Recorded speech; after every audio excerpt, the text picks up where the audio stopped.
Good evening. I'd like to call this meeting to order. It's the City of Palm Coast. Please take your seats and be quiet, please. Thank you. City of Palm Coast City Council Business Meeting. It is Tuesday, September 4th, 2018. It is 6 p.m. Please join me in the Pledge of Allegiance to the flag. I pledge allegiance to the flag of the United States of America and to the republic for which it stands, one nation, under God, indivisible, with liberty and justice for all. Roll call, please. Mayor Holland. Here. Vice Mayor Cuff. Here. Councilmember Clufus. Present. Councilmember Lyon. Here. Councilmember Shipley is absent. Thank you. We'll now open up to the public. Any member of the public wish to make public comment on items not on the agenda? You have up to 3 minutes. Please state your name for the record, and your 3 minutes will begin. John Netz, Palm Coast resident. I'd like to offer a couple of observations and maybe a suggestion or two with regard to this dangerous dog issue. I'm not suggesting that you try to unring the bell. The two declarations of dangerous dog appear to have been conducted in accordance with all the appropriate ordinances and statutes and so on and so forth. The bigger issue is the overarching mandate from the state statute that says that after two such declarations, the animal has to be destroyed. Now, I think it's important for this discussion. We understand the intent is not to punish the animal. The intent of that statute is to protect the public from future incidents, shall we say. It's my understanding that when that statute was enacted, there were no alternatives other than euthanasia. But now it appears that there are.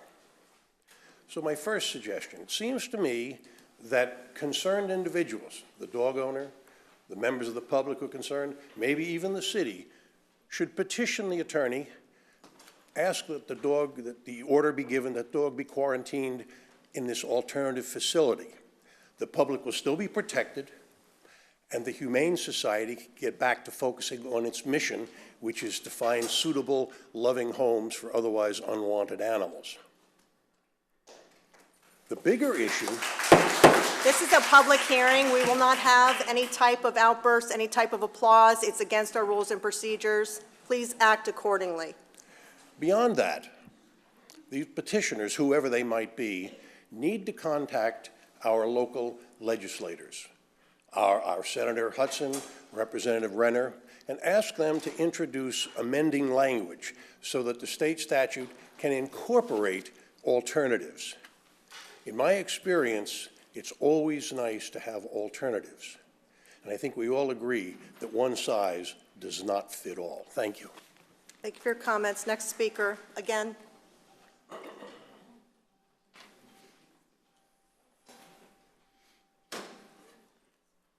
I'm Jack Howell, resident of Palm Coast.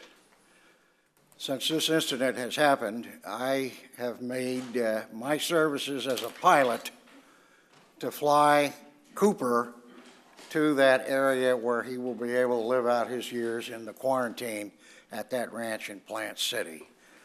I, like John, believe that there has to be a change to the law because there are other options available. Thank you. Comments. Next speaker.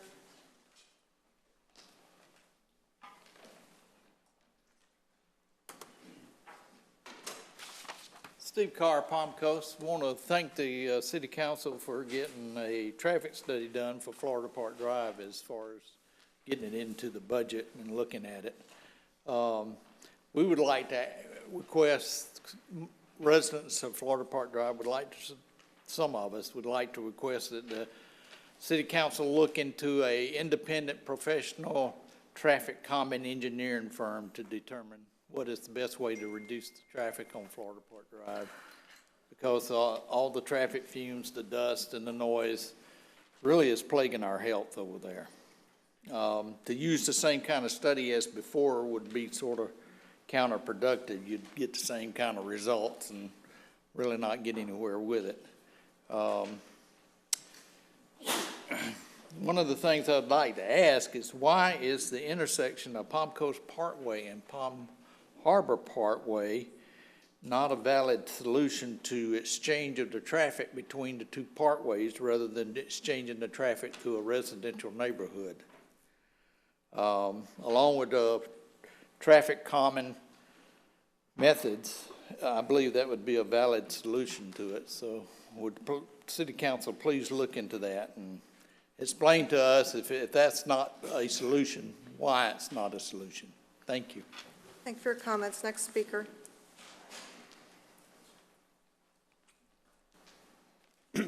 Robin McDonald, Palm Coast. Once again, the city doesn't listen.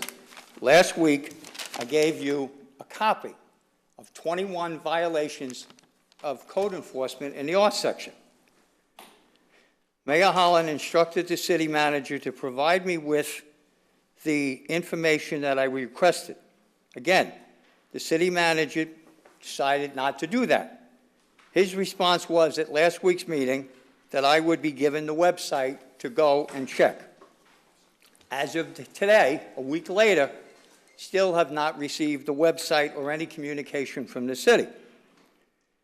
So, since there seems to be a lack of comprehension, I now have requested the information through the Open Public Records Act. Well, much to my surprise, I went upstairs today and I requested an Open Public Records form. The young lady said, "We don't have one." "What do you mean you don't have one?" So she went and checked with somebody and came back and said, "No, there is no actual Open Public Records form." Okay. So she said, she was very polite, very professional, and she gave me the city's website.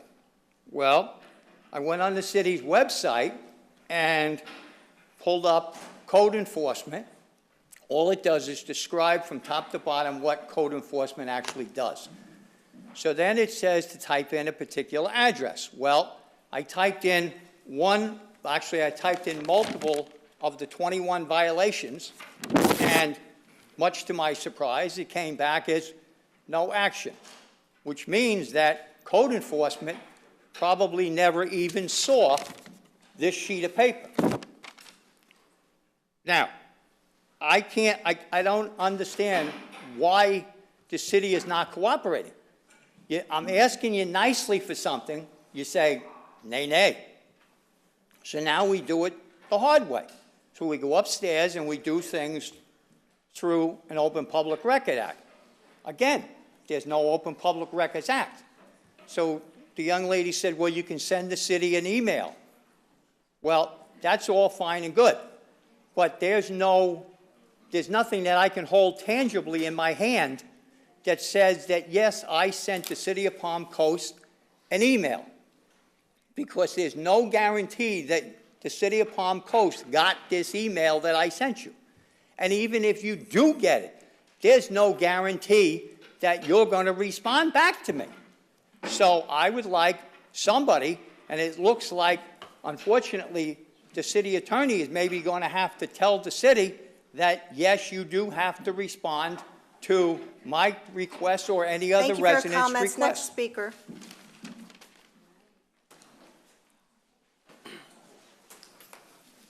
Good afternoon, everyone. My name is Armando Gomez. I'm a resident of Palm Coast. Today, I received a violation for a above-ground pool over 48 inches. I went onto the website of the City of Palm Coast, and it says that the ladder must be removed, and I've done that every night since I had it since Sunday. My concern is that it says that I need to put a fence up. I called the city, talked to 3 individuals, Jerry Hyman, part of the building department, code enforcement. I talked to Nicole and Zone. I talked to Jackie. Jackie finally got back to me saying that it was a land development code issue and that I was in violation. So I asked how much fence I need, and she was unaware of how far the fence had to be away from the pool. I looked on the state website, and it said that a cover must be put on, and the ladder must be removed every night. Doesn't say anything about a fence around the pool.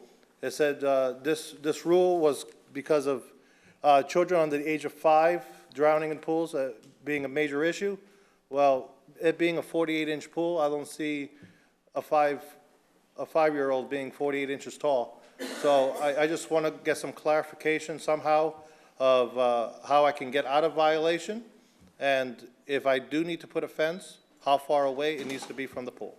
Thank you very much. Thank you for your comments. Next speaker. I just want to say a few words about Cooper, the dog that's locked up.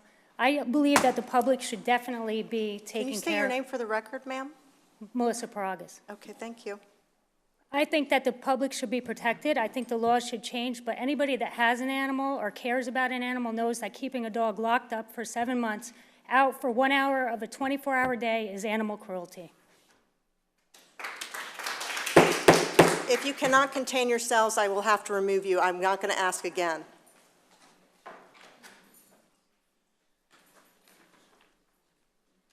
Good evening, John Brady from Palm Coast. I rise to talk about Cooper. My question about Cooper is, what has taken so long? Who had legal custody of the dog?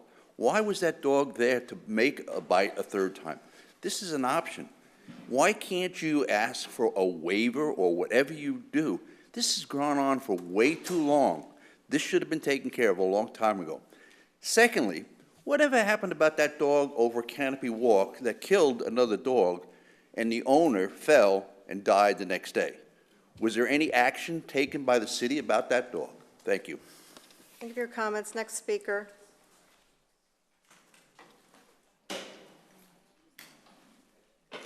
Okay, go ahead. Go ahead.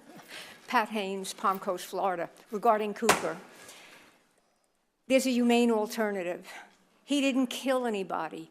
We keep people in jail who have killed many, many people. Please, he did something wrong, yes, but he can be kept somewhere secure and safe. And it's humane. He didn't kill anybody. We treat horrible criminals better than we treat this poor dog. Thank you. Thank you for your comments. Next speaker.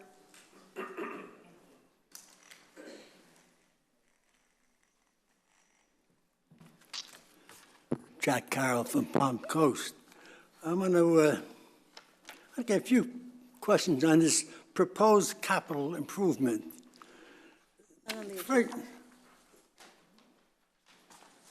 What? Okay, I was just checking, Jeff. Go ahead. It's proposed capital improvement project 2019. This was in the newspaper, and it comes up to saying that all told, we're going to spend $7 million for a lot of sports. Now, I know we do a lot of sports in Palm Coast, but are we a sports city? Are we going to devote all our energy and our time to sports? But I got a few more questions. The tennis center, right? They're going to have a shade and a walkway for $20,000. The center court rehabilitation is $100,000. Tennis center, the fence is $50,000, and we had a few things there. But what I want to know more is, when it says other park projects to be determined, that means you don't know what's going to be, right? But you're putting $75,000 away for that. Now, the question is, who pays for all this? I know it's got to come from somewhere, and no matter where it comes from, it's still coming out of our pockets. Now, I was under the impression that the tennis courts and the golf courts were going to they're going to take care of themselves. The money was going to come from the subscriptions or the people that are playing, but we're still paying. That's a lot of money. $7 million for sports. Thank you very much. Give your comments. Next speaker.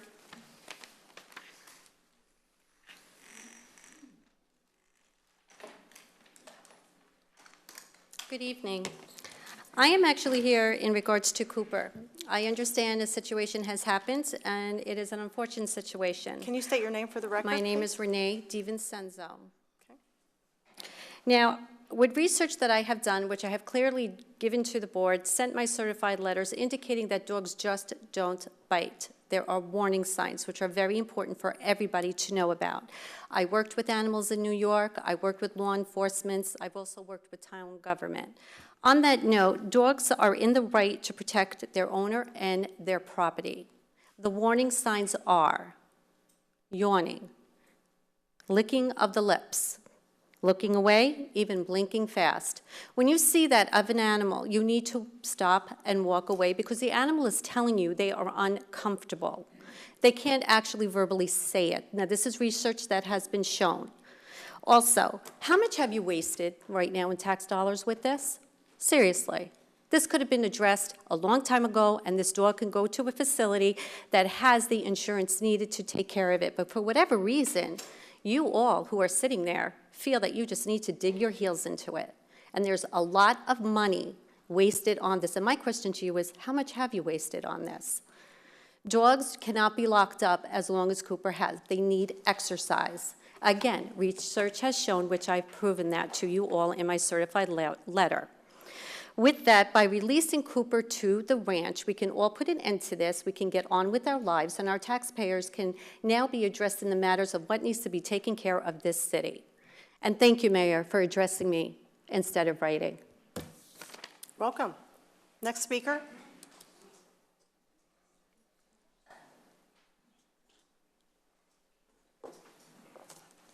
Seeing none, I'll close public comment. Mr. Reichen, I'm going to turn all the dog comments over to you since this has now become a legal matter for you to take us through exactly where we are in the process, how it was started, and what actual legal authority we have over this issue. I'll address the other commenters outside the scope following your comments. Certainly, Mayor, Council. Yes, this matter has been going on for some time. It actually didn't start in Palm Coast, as I'm sure most of you are aware. It actually started in Port Orange, and there was a bite by Cooper in Port Orange. And the Port Orange city authorities at that time reached an initial determination based upon their investigation, based upon the affidavits that were submitted, that Cooper had fulfilled the definition in the state statute, met the guidelines for a determination that he would be construed as a dangerous dog. There was no under the state law, the owner had the opportunity to appeal. There was not appeal. So that determination is final in Port Orange. And that's important. It's important because it creates a precedent, a legal precedent under the process that's provided for in the state statute. And I keep referring to the state statute, Council, because the state statute basically says that all local governments are to follow the guidelines that are set forth in Chapter 767. So then Cooper was removed from Port Orange and brought to Palm Coast. And unfortunately, the state requirements of notice to the city of Port Orange and the city of Palm Coast, which again are required, were not met. So the dog was removed, and that notice requirement on the dog's owner was not fulfilled. And again, unfortunately, soon after the dog was here in Palm Coast, there was another incident, another bite, and there was a gentleman that was attacked and had very severe injuries. He's going to be needing a lot of plastic surgery. And there was another notice to the city of Palm Coast saying this happened, and there was an affidavit filed, and the investigation was done by the city as we are required to do, and the city reached an initial determination, which is what it's called, it's a term in the state statute, that indeed the requirements, the standards for another determination that Cooper was dangerous were met. And so that, it's called initial determination, was served on Cooper's owner. And she did challenge that, which she has the absolute legal right to do. And it went to a special magistrate or hearing officer. So that due process was followed. And there was an adversarial hearing, and there was testimony under oath, and everyone had their opportunity to testify and bring to the attention of the special magistrate the circumstances of the event and the attack and the nature of the injuries. And the hearing officer did conclude that indeed Cooper, on this second time, did again fall within the state guidelines for a definition of a dangerous dog. And Mayor, I think it's important for everyone to understand that because it is the second incident, the statute provides for a specific process. It provides, more importantly, for a specific consequence. And I think it's important to, so I'm going to read the exact language that's in the state statute. It says, if a dog that has previously been declared dangerous attacks and causes severe injury to or death to any human, and we obviously, thank goodness, there was not a death, but there was a severe injury under the definition of the state statute, the dog shall be immediately confiscated by an animal control authority, which happened, placed in quarantine, which Cooper is, if necessary for the proper length of time, or held for 10 business days after the owner is given written notification, which she was, and thereafter destroyed in an expeditious and humane manner. And the verb is shall. The 10-day period is to allow the dog's owner to request a hearing. And the owner shall be responsible for the payment of all boarding costs and other fees required to humanely and safe keep the animal safe during the appeal process. And this appeal has been going on for a long time. The appeal has been brought from the decision of the hearing officer, mayor, or council to a circuit judge in his appellate capacity under the Florida Rules of Appellate Procedure just last week. And it's been there for a while. And the city does not have control. We don't tell judges what to do. So the judge last week issued what's called an order to show cause, which is the appropriate appellate order. And our deadline is this week to respond, and we will respond to satisfy the legal requirements. And there's one other thing that I think it's really, really important to understand about what this city has the authority to do or not do, because what I'm hearing is, and what we have been hearing is that please send this animal to this location where it can be safe and the community can be safe. And unfortunately, the law does not give the city of Palm Coast that option.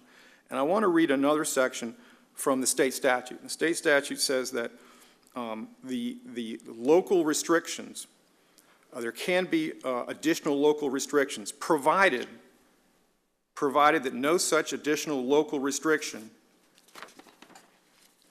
does not lessen the requirements of the Florida statutes. So if the city were to, if this council were to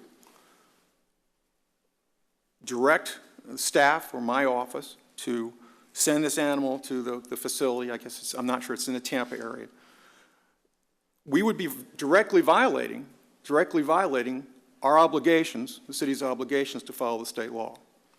So I think it's important to understand that the state statute is what is controlling here. We are following the state statute. Obviously, laws can be changed, but until that law is changed, those are the rules of the game that the city of Palm Coast has and will continue to follow. At this point in time, as to Cooper, the judge will make a ruling on the appropriateness of the decision that was made by the hearing officer. It will be based upon, that judge will make that determination. There will not be another hearing. There won't be more testimony at that hearing. It will be based upon the record, the actual testimony that will be transcribed and the documents that were provided to the hearing officer. So it will be based upon the record that was created before our special magistrate. And when that ruling comes through, the city will follow it, of course. But that is what we have the right to do under the state law, Mayor.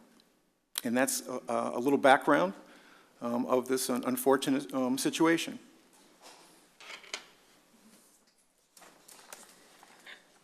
Thank you for your comments and your update, Mr. Reichman. I certainly appreciate it.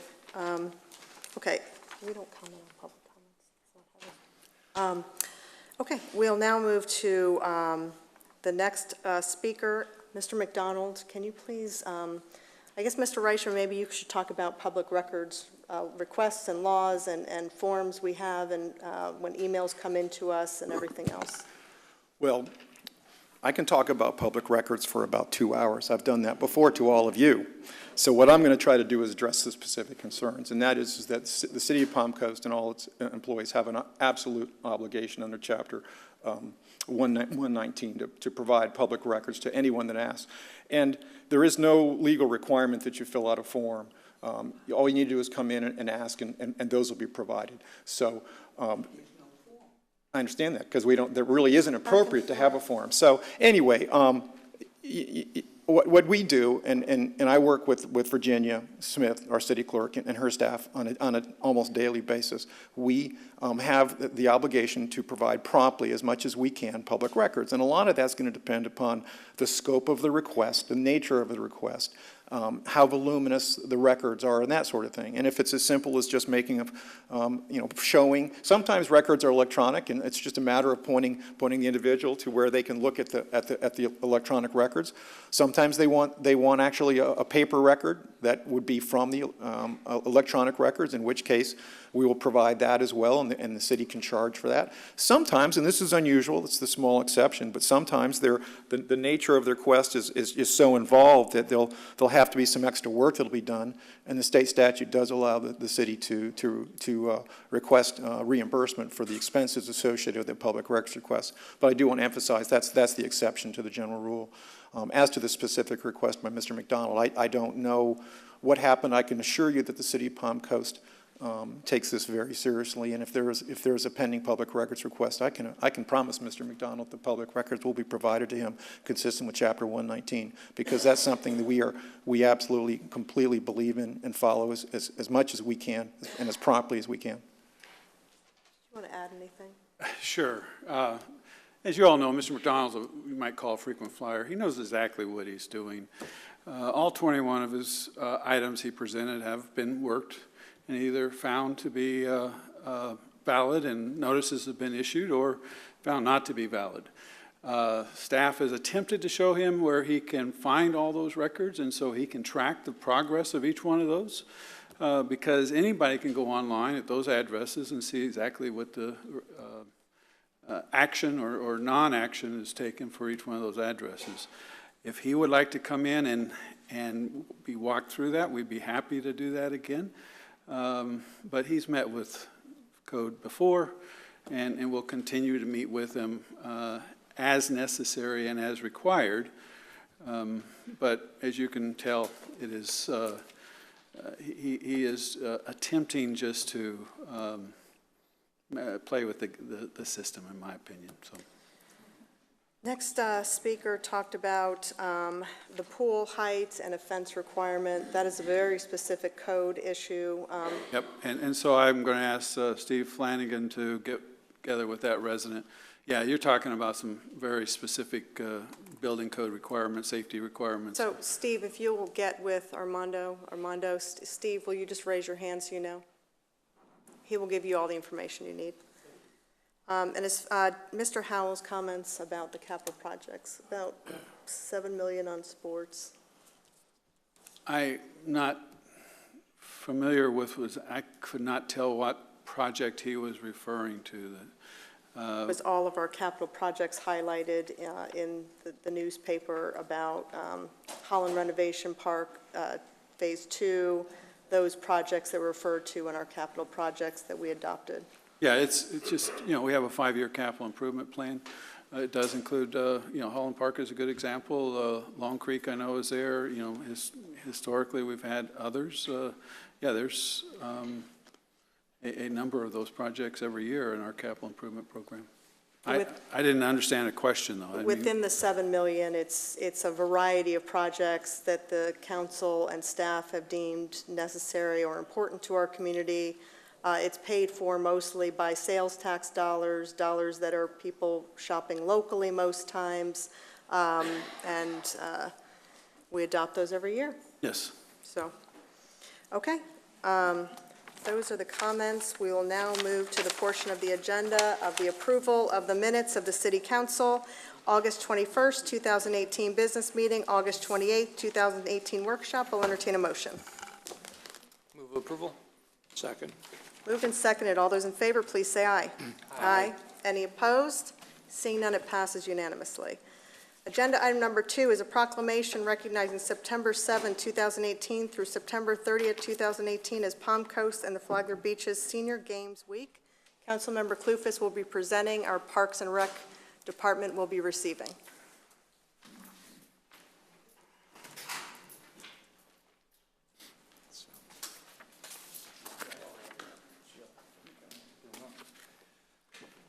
Good evening, Council, Mayor. First attribute of a great senior athlete is stamina, so thank you guys. All right. Whereas the City of Palm Coast Parks and Recreation Department this month will host the 4th annual Palm Coast and the Flagler Beach Senior Games, a series of Olympic-style competitive sports and games for men and women ages 50 and over. And whereas the Palm Coast and Flagler Beaches Senior Games will be held from September 7th to 30th, 2018, and will be held on an annual basis. And whereas the Palm Coast and the Flagler Beaches Senior Games are sanctioned by the Florida Sports Foundation and serve as a qualifier for the Florida Senior Games State Championships. And whereas Palm Coast and the Flagler Beaches will be welcoming seniors from across Flagler County, Florida, and the United States. Whereas the Palm Coast and the Flagler Beaches Senior Games promotes friendly competition, fellowship, health and wellness, an active lifestyle, and volunteerism. And whereas the City of Palm Coast recognizes the value of this program and commends the staff members, senior citizens, and volunteers who have given so generously of their time and effort for this worthy cause. And whereas the City of Palm Coast extends best wishes to all of the competitors who will strive to achieve their personal goals during the 4th annual Palm Coast and the Flagler Beaches Senior Games. Now therefore be it proclaimed, the Palm Coast Mayor and City Council declare the weeks of September 7th to 30th, 2018 as Palm Coast and the Flagler Beaches Senior Games Weeks. Signed this 4th day of September 2018, City of Palm Coast, Florida, Mayor Melissa Holland.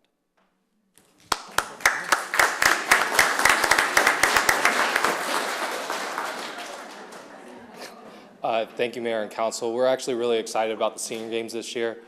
Our first event kicks off on Friday with tennis, and we actually have had at least a 30% increase from last year, and we have like over 100 participants in pickleball as well. So athletics is a very prominent part in Palm Coast and the history of Palm Coast, and we're very excited to have these. So if you guys want to stop by, we have things going on all throughout the month, whether it's sanctioned games like archery, pickleball, tennis, horseshoes, or non-sanctioned games, so sailboat racing, cornhole, and a few others as well. We do invite you guys to come and check it out. All right, thank you, guys.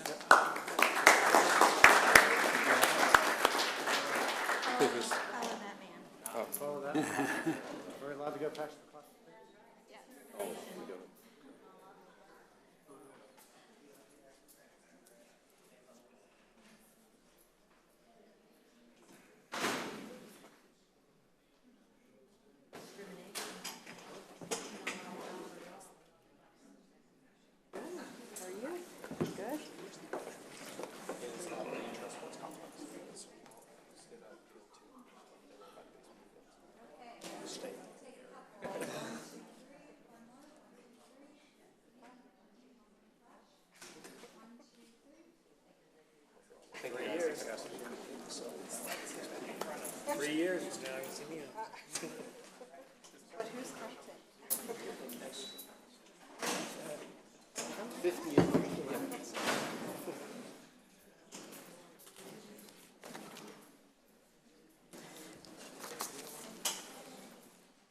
Agenda item number 3 is a presentation, photo contest awards. Mayor, City Council, Cindy, you going to do this one? Is Carol here? No? Every year, for the last few years, we've had a photo contest where we get a lot of the great photos for our website. You see a lot of them around City Hall here. It's amazing the talent we have. We actually have two different categories. One is all our residents and then city employees. So Cindy's going to go through the awards for the winners. Cindy, take it from here. Moment.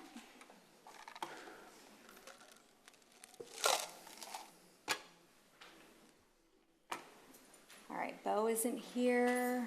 I'm not gonna. Perna's coming. There we go. Just minimize the minute thing. Got it? Okay, I think we're ready. So as Mr. Landon mentioned, this is our annual photo contest winners, and we're very excited that quite a few of our winners are here in the audience with us this evening to be recognized. We do get these photos to use for promotional purposes, and we're already using them. We use them for the website, social media, advertising, brochures, all sorts of things like that.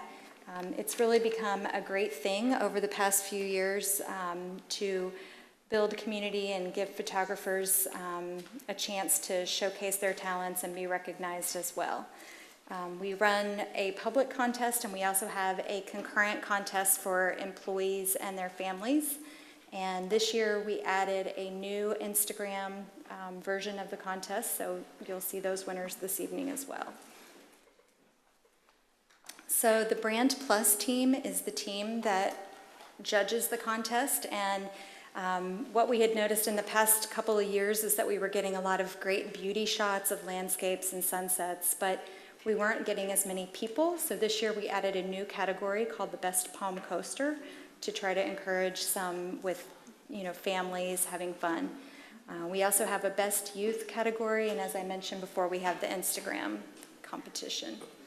So what we're gonna do for the photographers who are here is, as we go through these, we will have each of you come up to receive a certificate, and then at the end, I'm gonna have all the photographers come up for a group photo with the City Council.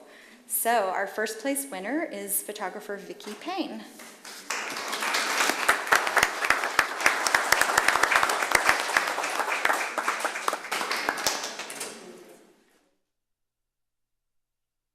If you guys don't mind, you could just, if you win, you could just stand up there and then you don't have to sit down.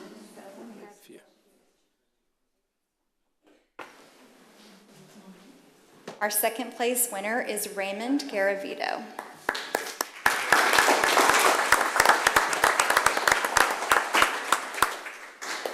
I think as we go through these, you'll see that a lot of these photos really represent the best of what our quality of life is all about.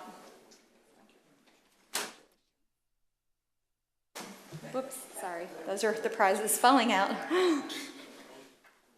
Our third place winner is Priscilla Sutcliffe, and I believe that she's absent tonight.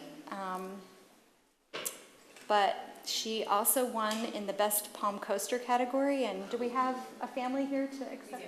Great. So we have a very special guest accepting on...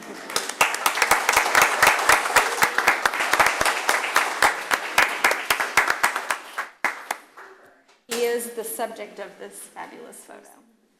Congratulations. So Priscilla's out of town. Our best youth photograph is by Emily Skripko.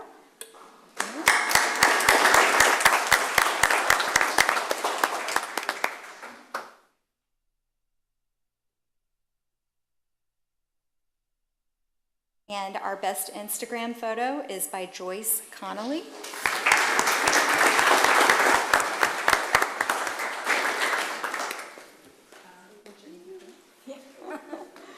It was a little bit interesting having to track down the actual names of the Instagram winners because, of course, they don't use their real names.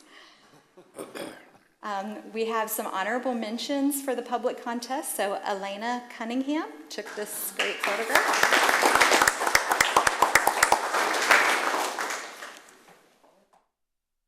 And we have photographer Lori Vetter. I saw Lori here.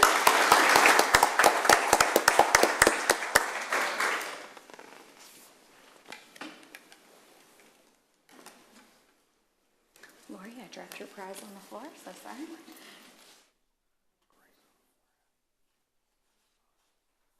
Alex Dimon.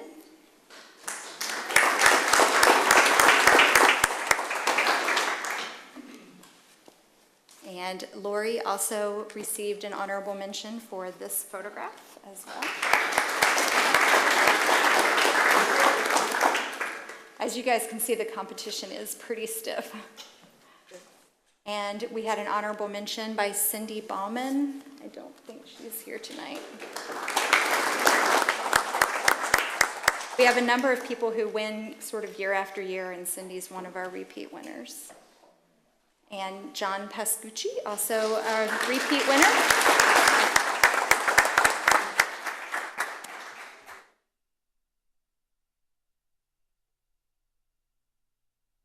Wasn't able to be here with us last year, so it's great that you're here tonight. Thank you. Congratulations, John. Same owl as last year. Natalie Eichelman won in an honorable mention in the Palm Coaster category.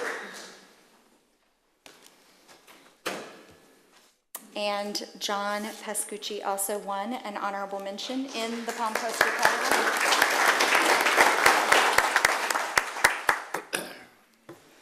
In the youth category, we had an honorable mention for Madeline Moore.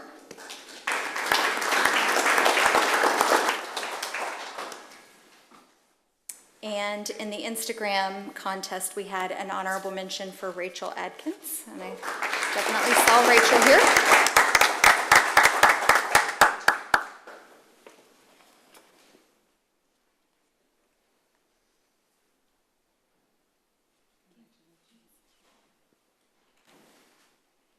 And then for the employee contest, we had that judged by our BAM team, which is the Boosting All Morale.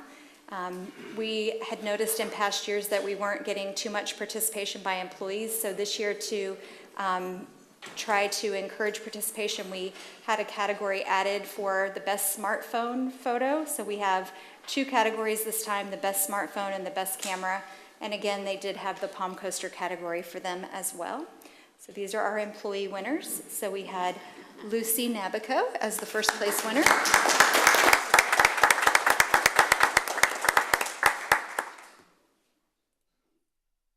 Lucy is a repeat winner. Heather's not here with us tonight, but we had Heather Priestap winning our second place prize. And I should say this first little bit, these are in the regular camera category. And Barbie Bembry also is absent this evening, but she won third place in the regular.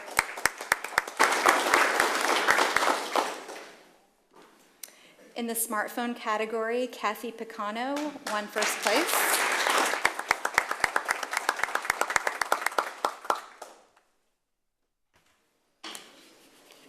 Sorry, Kathy.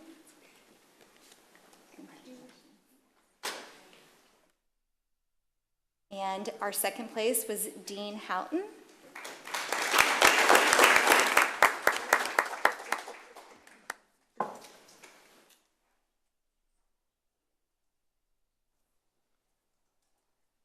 And our employee smartphone category, third place was Heather Priestap.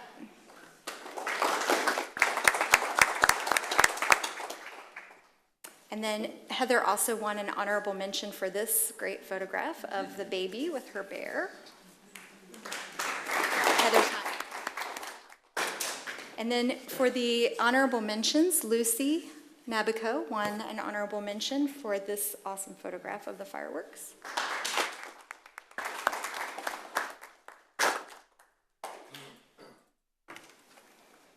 And John Stafford won an honorable mention. John?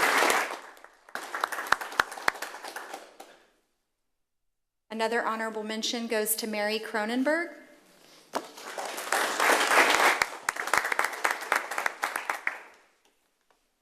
To Denise Bevan. I don't know if you guys can see the citizen trying to walk into City Hall there, but. And Donald Breton also won an honorable mention. I actually saw this bird at Waterfront Park. and also Marvin Calderon. One an honorable mention. And I believe our last photo is another photo by Kathy Picano, and this one is Man's Best Friend.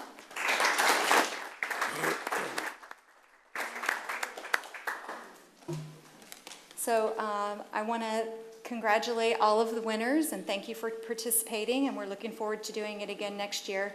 I know that we had more than 500 photos submitted this year from, I believe, 91 photographers. So that's a pretty great thing. So we'll do a group photo if council can come down.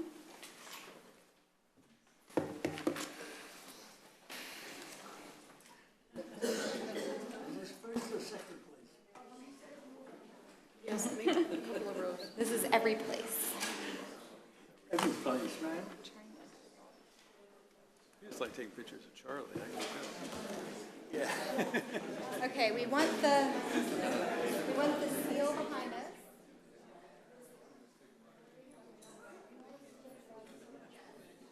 You get the little guy in there. Try not to tell him.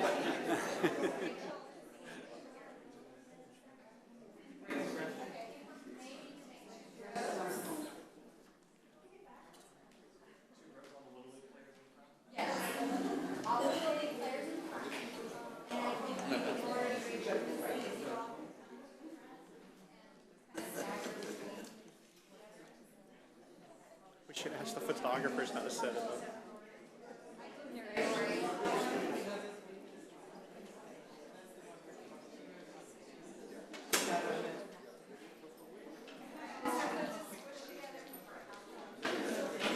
Vince, you're not in there. Smiling. We got a lot of photographers.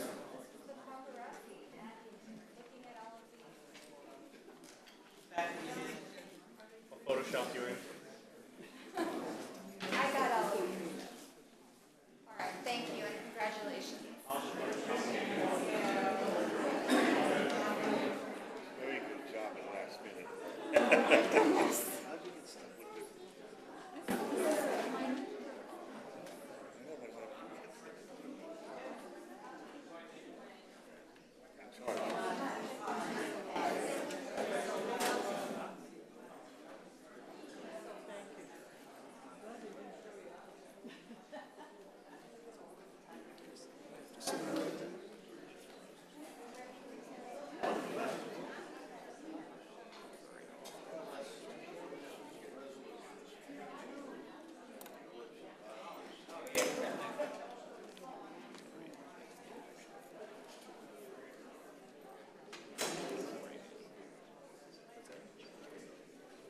Now open it up to agenda item number 4, which is an ordinance. Mr. Reichman. Have a seat. Yeah.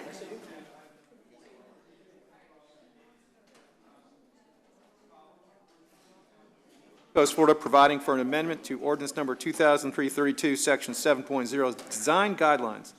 This ordinance provides for conflicts, for legislative findings and intent. It repeals all ordinances, all conflicting ordinances, and provides for severability and effective date. Mayor, Council, this is a quasi-judicial matter. It's first reading, but if there have been any ex parte communications on this matter, they need to be disclosed at this time. Let the record reflect if there are not any. I've had none for me.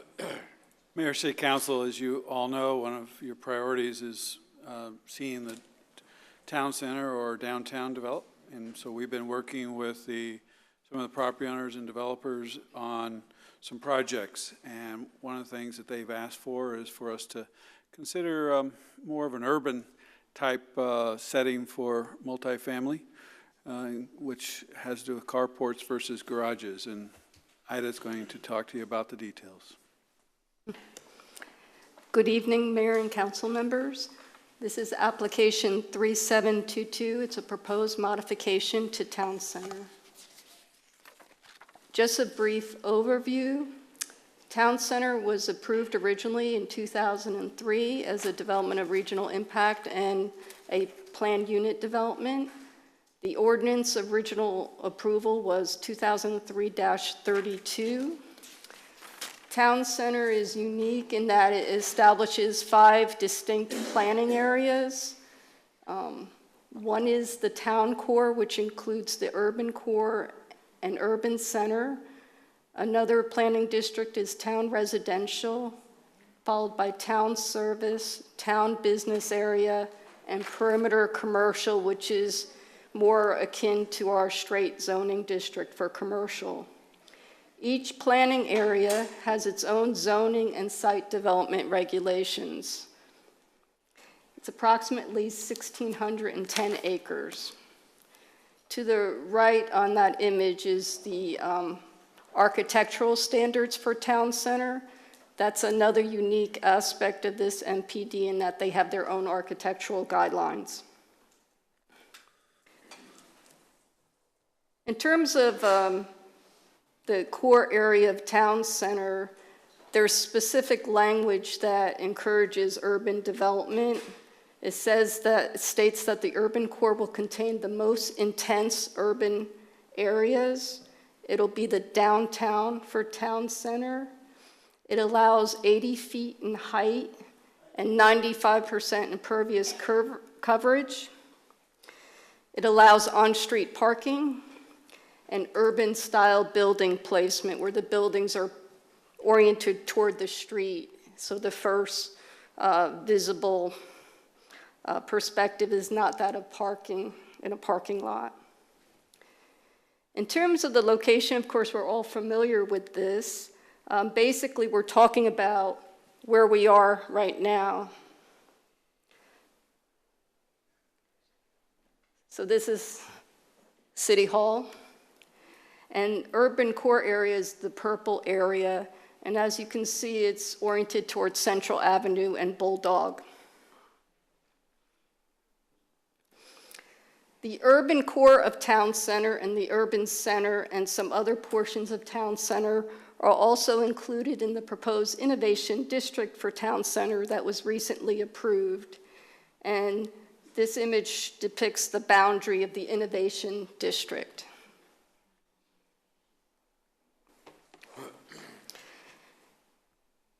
As a master plan development, town center has some of its own distinct requirements, but in other instances, it's required to follow our urban land development code.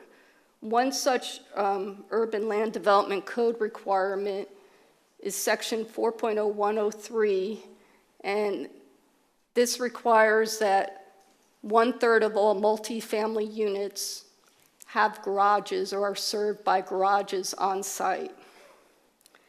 So the question we were posed with is this garage requirement consistent with the urban form envisioned for town center, specifically the urban core area?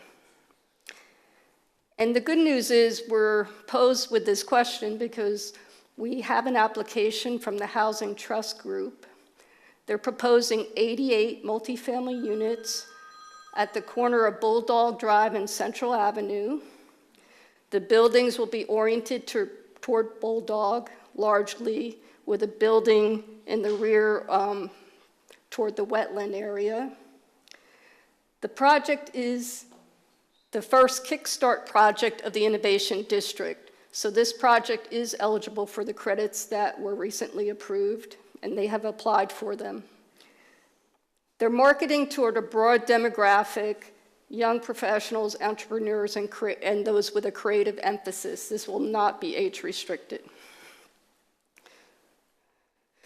This is a rendering of the site plan they have submitted. And again, this project is currently under review. In fact, they've received their first set of comments, so we're expecting this to be approved fairly soon. As part of this project, they've proposed to us parking canopies in lieu of the garage requirement. The feeling is that they provide shade and shelter to tenants and do not have the suburban orientation associated with garages. This is another rendering of the proposed parking canopy.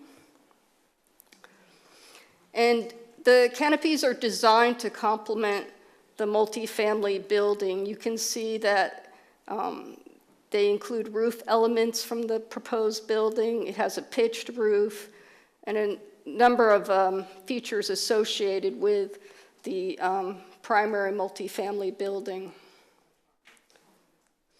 So staff and the Planning Land Development Regulation Board is recommending that the City Council approve this modification, allowing alternative compliance with Section 4.0103A3 of the Urban Land Development Code within the urban core of Town Center, subject to similar standards and approval criteria as being proposed.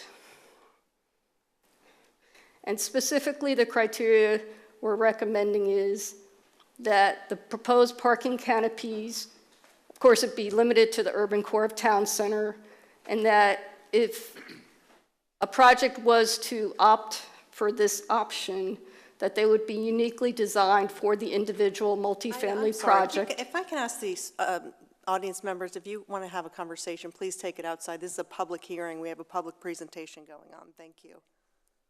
Thank you. Sure.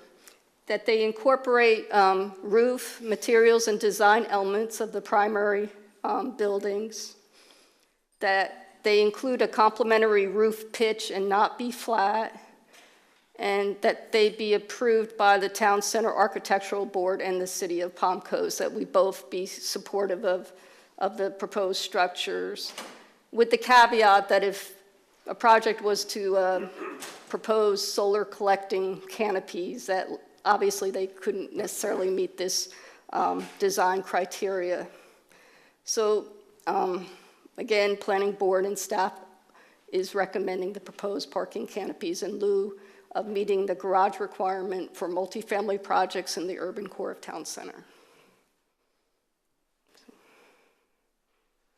Questions? Mayor, that concludes the presentation. Council, do we have any questions or comments on this proposal at this time? I'm pretty confident that this is us trying to push urban development to where we want urban development to occur, so I'm very much on board with the proposed changes. Just for clarification, the issue before us, well, that will be before us, is to change so that we can allow this type of garage. It's not actually approving the plan for the garages or correct. The plan as it stays, just to allow. Okay. This is legislative action to allow for it. It's not actually approving a specific project. Okay, thank you. Okay.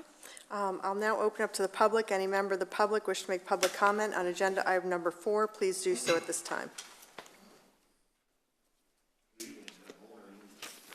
About Palm Coast, the last part of that presentation about the solar,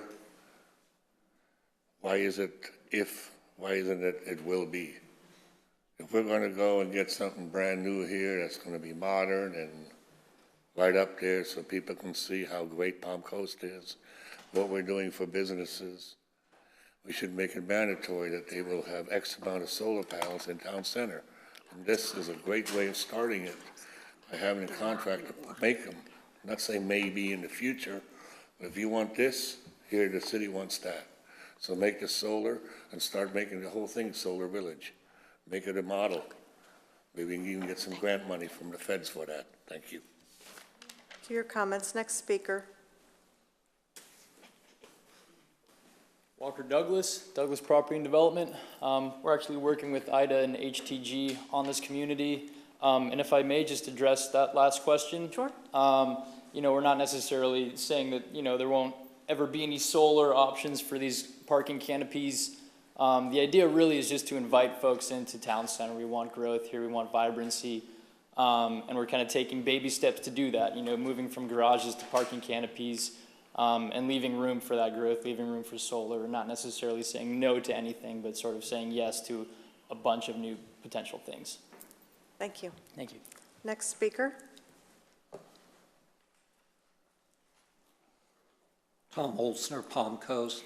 I would just like to offer my services that if the city is planning to do anything in solar, I worked for 14 years in the solar industry in California, working with Southern California Edison's multi-billion-dollar program. I was one of the lead people involved in that. I also worked in numerous other areas, and I think I could be of an impartial service to the city. Thank you. Okay. Next speaker.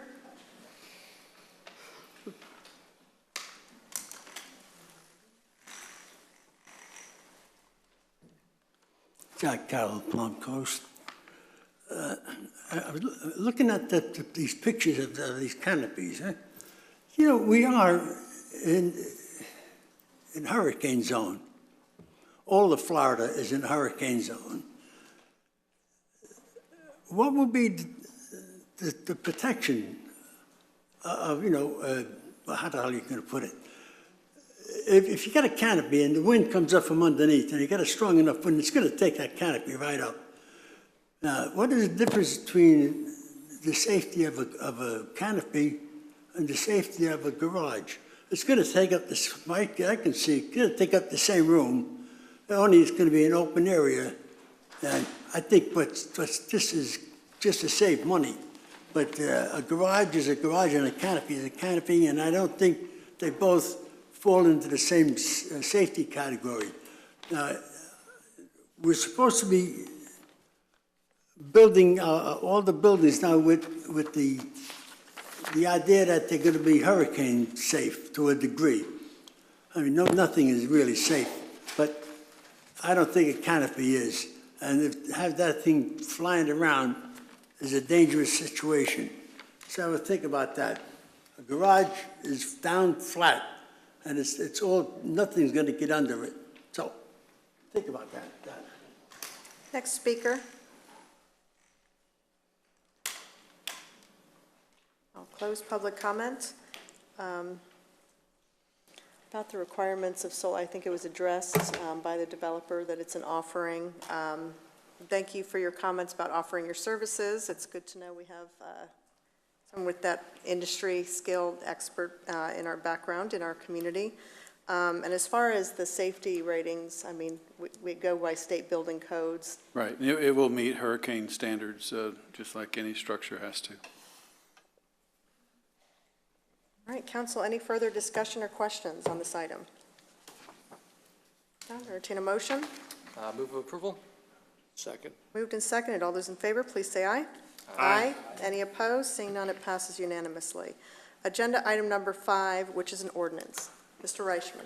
Mayor and Council, this is an ordinance, the title of the ordinance of the Council of the City of Palm Coast, Florida, providing for the amendment of the official zoning map as established in Section 2.06 of the City of Palm Coast Unified Land Development Code.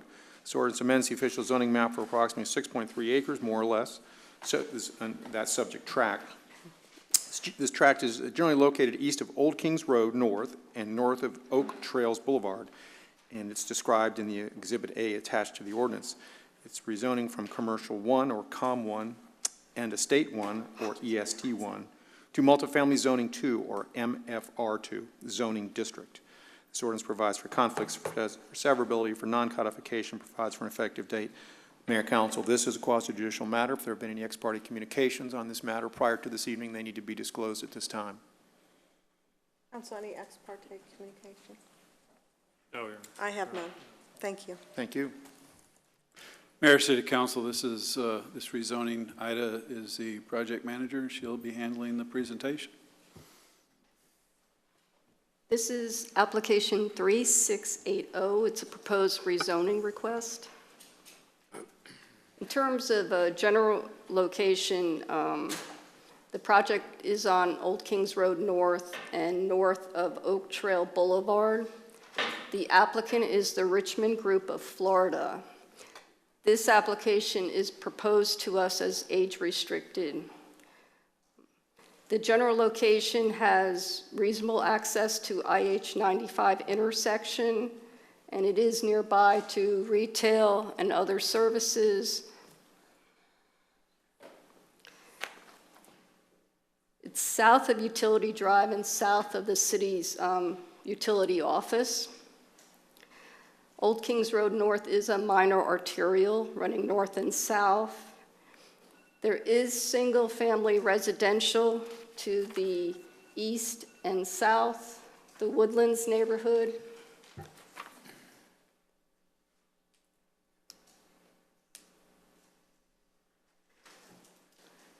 The future land use of this subject site is mixed use. Mixed use, future land use does allow multifamily 2 zoning, and Old Kings Road North is considered a mixed use corridor. In terms of the existing zoning is commercial 1, neighborhood commercial. And you will see the surveyed boundary of the subject site does include a small portion of Estate 1.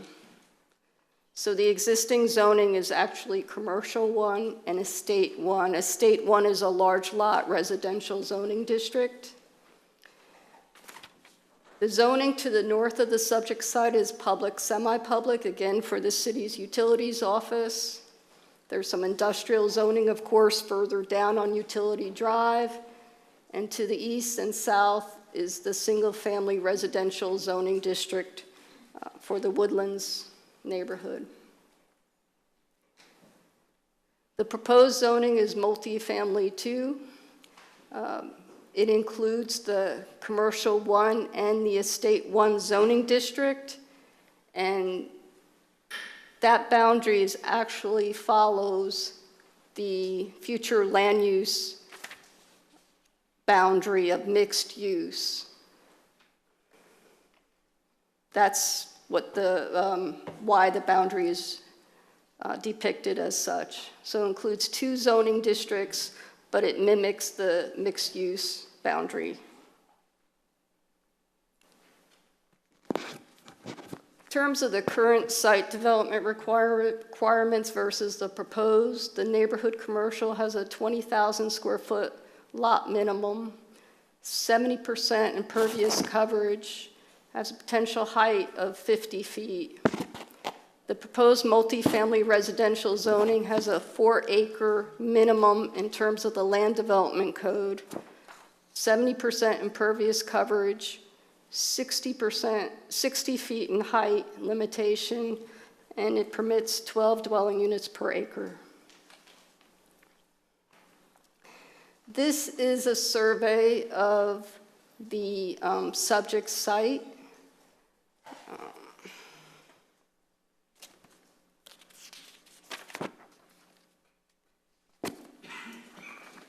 It's a little bit rough, but the survey, you will note, includes a portion of a drainage easement in the central portion of the site. And that drainage easement extends off the proposed subject site.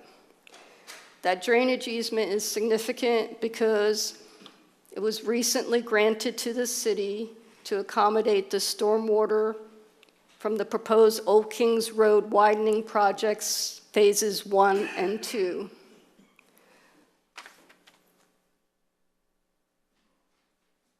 There was a potential issue in terms of whether that pond can be shared.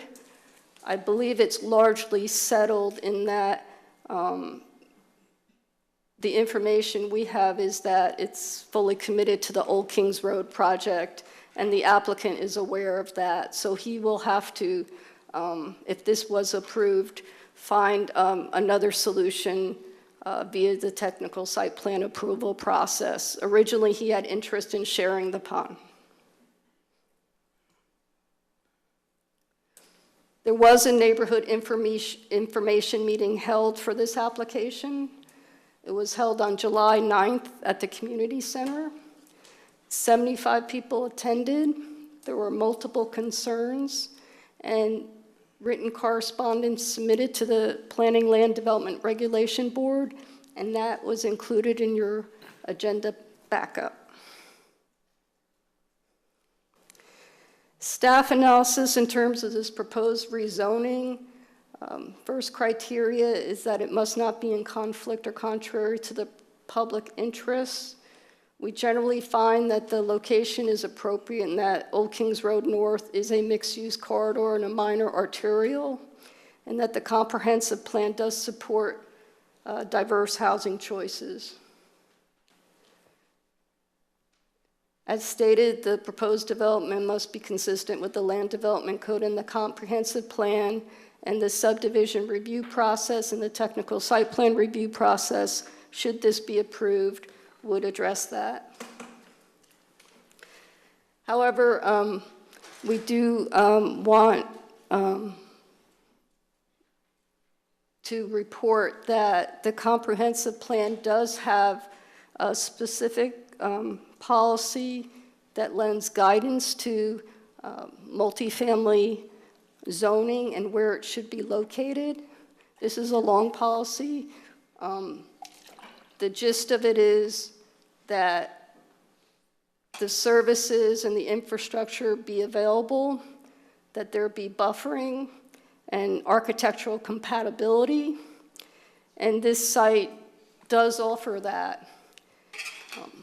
The comprehensive plan also states that sites with at least 15 acres of contiguous uplands are preferable, and that no site less than 5 acre be considered. So that is the comprehensive plan policy that addresses locational criteria for multifamily site. In this instance, the subject site is 6.32 acres, but it does have an easement.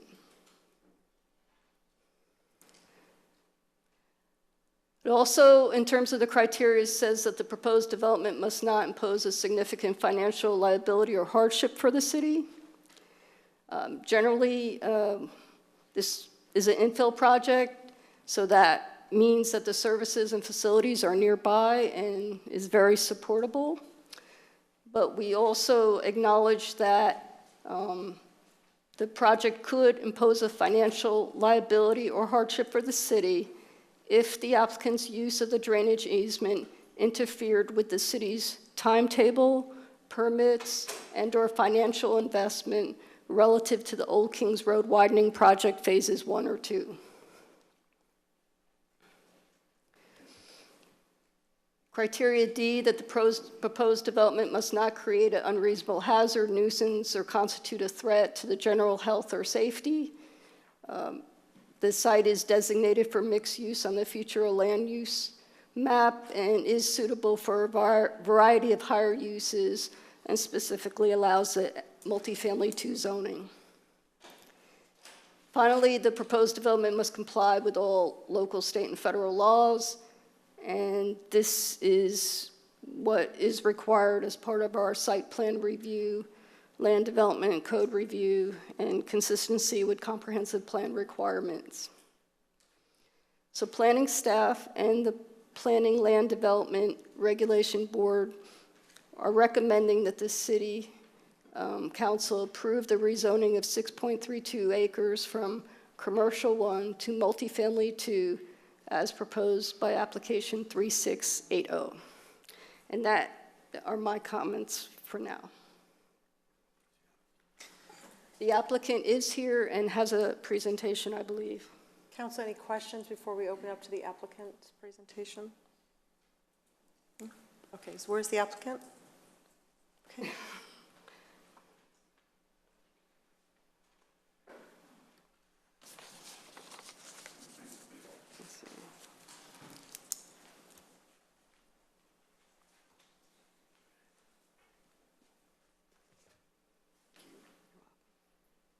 Good evening, Ms. Mayor, members of the council. My name is Mac Ross. I'm with the Richmond Group of Florida, and I'm going to kind of reiterate what I went over at the Planning and Land Development Board meeting a couple weeks ago. And what I'd like to do is just give a little bit of background of us as a company and a little bit of insight into our project, albeit that we're very conceptual at this point, considering that we need to get the rezone first to be able to do the multifamily use. So with that being said, I'll just go through this and try to be as brief as possible.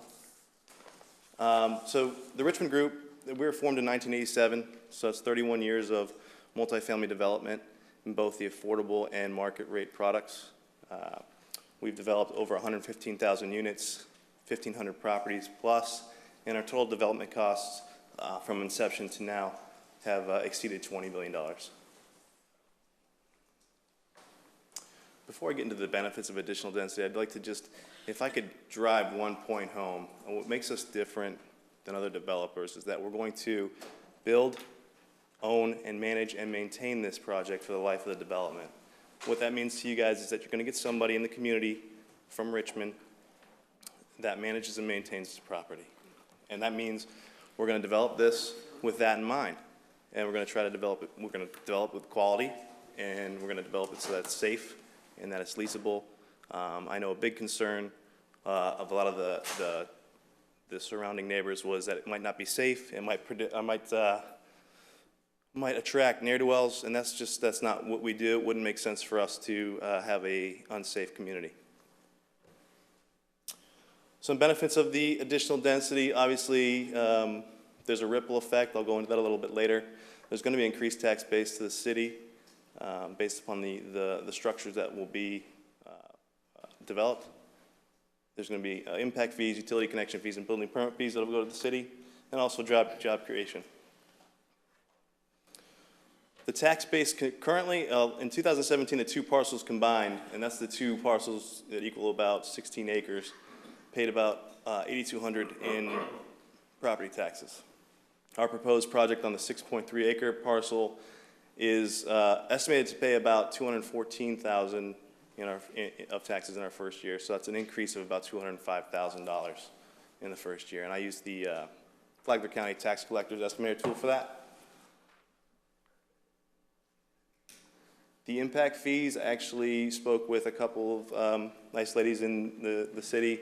Barbie Bembry, one of them, who is apparently a good photographer as well. But she helped me calculate these fees. And it'd be about $172,000 in combined impact fees. This would be excluding the school fees since it is a 55-plus community. $174,000 in water capacity and sewer capacity fees, about $7,700 in meter fees, and about $91,000 in building permit fees. So all this is income to the city. Job creation, we predict about 300 jobs to be temporary jobs, construction jobs, and then four full-time positions created once the project is built. That would be your managers, your leasing agents, and maintenance staff. This is just a breakdown of one of our general contractors for a similar project that we did for 72 units, and they predicted about 296 jobs, so roughly 300 jobs. Total development costs, we're looking at about $10.5 million for this project. The ripple effect, this is just a lot of fancy words to basically say, you know, spending begets spending begets spending. It starts with the general contractors buying the supplies to build the projects, then the suppliers hiring and maintaining stock to keep up with demand, and down the line. It could be as simple as a construction worker going to buy lunch on his break. So a little bit of project specifics. It's going to be 74 units. It is going to be age restricted, a 55-plus community, 50% one-bedroom units and 50% two-bedroom units. We'll also have an amenity space with a fitness center, library, computer room, and game room, and a pool patio area for the residents as well. I know one of the concerns was whether or not this can stay 55-plus, and the answer is yes. We're required to enter into an extended use permit that's going to make sure that this development stays as a 55-plus community. So we can't just say we're going to do 55-plus now and then decide to change our mind 2 years later and say this is going to be a family project or a Section 8 project, like some people might think, and that's not what we can do.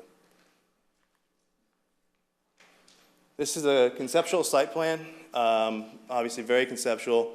We initially were going to share the drainage pond that was in the easement area, but we have other opportunities, other abilities to not use that. So we can obviously not interfere with any of the Old King Road's widening and the use of that drainage pond. The conceptual plan shows 2 3-story buildings. I know the max height in the MFR 260. Our buildings would probably be 45 feet high max. And then we have the garage requirement as well there, 25 garages.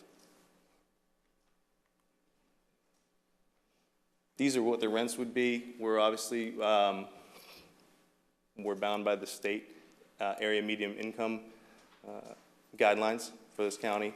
And for a one-bedroom unit in Palm Coast, Flagler County, our rate would be $663, and a two-bedroom would be $796. These are all dictated by the Florida Housing Finance Corporation. With each of these projects, we are required to provide services to our residents, and we typically do a number of these, probably about 3 of these, and that's to be determined obviously at a later date. But we typically, provide assistance with to our residents for daily housekeeping, stuff like that, health classes, computer training, literacy classes if needed, etc. This is our project team. The developer is us, Richmond Group of Florida. Architect is Forum Architecture. Our civil engineer is Kimberly Horn, and our general contractor would be First Florida Constructors, all well-known players in the multifamily development realm. Grand Reserve is a project we did in Zephyr Hills. It uses the same building footprints as the ones we're proposing here. And a little bit, obviously a little bit more units. It stays at a 97% average occupancy. And I encourage you to take a look at some of our 55-plus communities. This is the type of community you're going to see. It's going to be well-built, well-maintained, and obviously a place people want to live at. Some interior photos.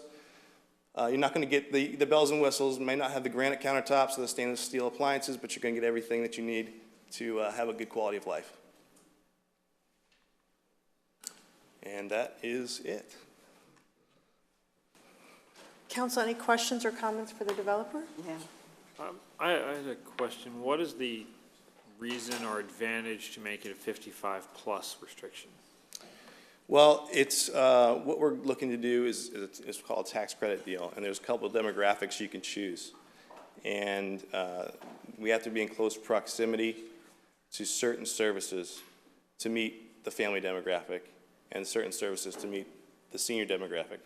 This site didn't meet the proximity to meet the family demographic, but it did meet the proximity to certain services such as pharmacies, grocery, medical, and we're going to provide private transportation as well. So we were able to do the 55-plus under the Florida Housing Finance Corporation's guidelines, and not the family demographic. You said you would provide transportation services? Correct. Okay. Yeah. We'll provide private transportation. Typically, since Palm Coast doesn't have I don't think it has a well established public transit, usually we will provide private transportation as well. So there is a monetary obligation for you guys to stay within compliance of that. It's not just something that is, it's actually tangible that's holding you to the 55 and older threshold. Correct, yeah, we have to stick to that. I mean, we can't just say, yeah, we're going to do this 55 plus and then decide we're going to change our minds 2 years down the road. We typically we always enter into an extended use agreement, and that's typically either 30 years or 50 years. We have done 50 years for the most part in the past. I think 100% 50 years in the past. I'm fairly new with the company, so don't take me at the 100% on that, but we are typically, since I've been here, 50 years extended use agreement. It'll be 55 plus, and it'll be a affordable development. Okay, I'm going to open up to the public for comments. Any member of the public wish to make public comment on agenda item number 5, please do so at this time. Mr. Nealbach again, I have a few questions on this. I believe I saw that they have 2 entrances. One off of King Row, Old Kings, with it looks like a very good-sized swale, basically. Because I couldn't see it, I was wondering if there's 1 or 2 entrances into the community. And if there isn't, it should be. And like they said that part. Is this going to be, what percentage is going to be Section 8? On this project, how many units are going to be designated Section 8? And then what are the income restrictions for, in general, for the rest of the units? If you're only paying $800 for a 2-bedroom, that doesn't sound like anything that's available around here now. Thank you for your comments. Next speaker.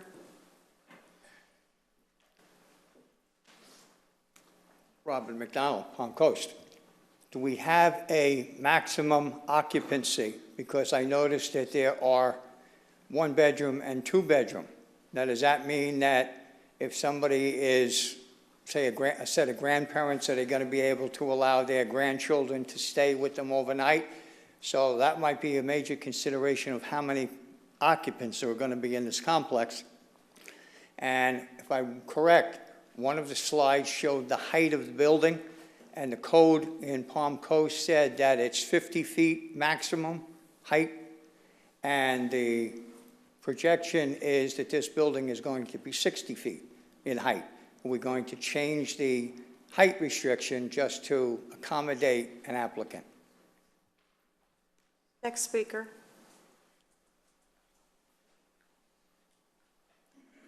Good evening, Ashley Kirks, Woodlands, Palm Coast. I'd just like to say that the project that the Richmond Group has presented to us, I've been to every meeting since this project was first made public. It sounds beautiful, sounds wonderful. The residents of the Woodlands are confused as to why they picked this specific location. We live in the Woodlands, however, if they do decide to develop here, it will no longer be the Woodlands. We just recently had a patch, the one of two only patches of woods left, mulled over and turned into a senior living facility in the rear of the Woodlands neighborhood. So we do have two major entrances and exits. There are only three. The third one you have to drive through a CVS parking lot to get out.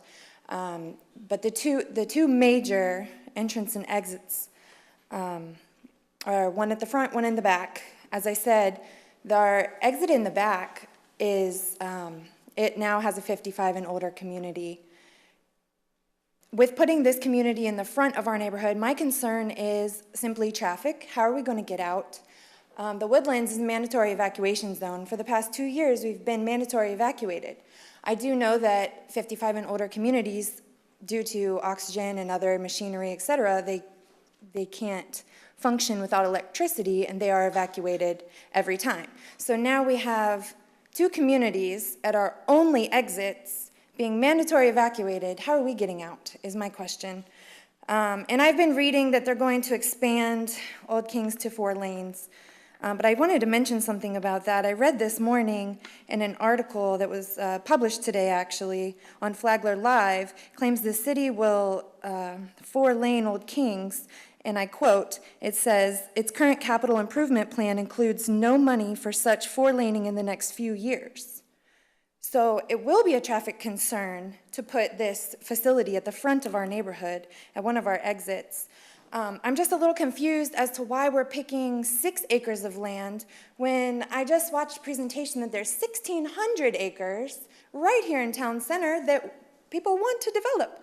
Why not put this beautiful project right here in town center? Why do we have to put it in our backyards where we're going to be looking out our kitchen window and looking at this huge building every day?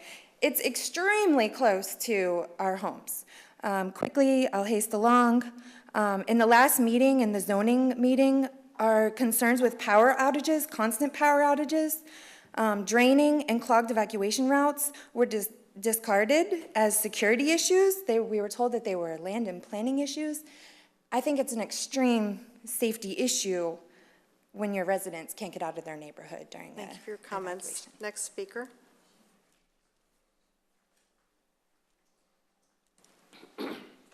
Good evening. My name is Mike Feldbauer. I'm also a resident of the Woodlands in Palm Coast.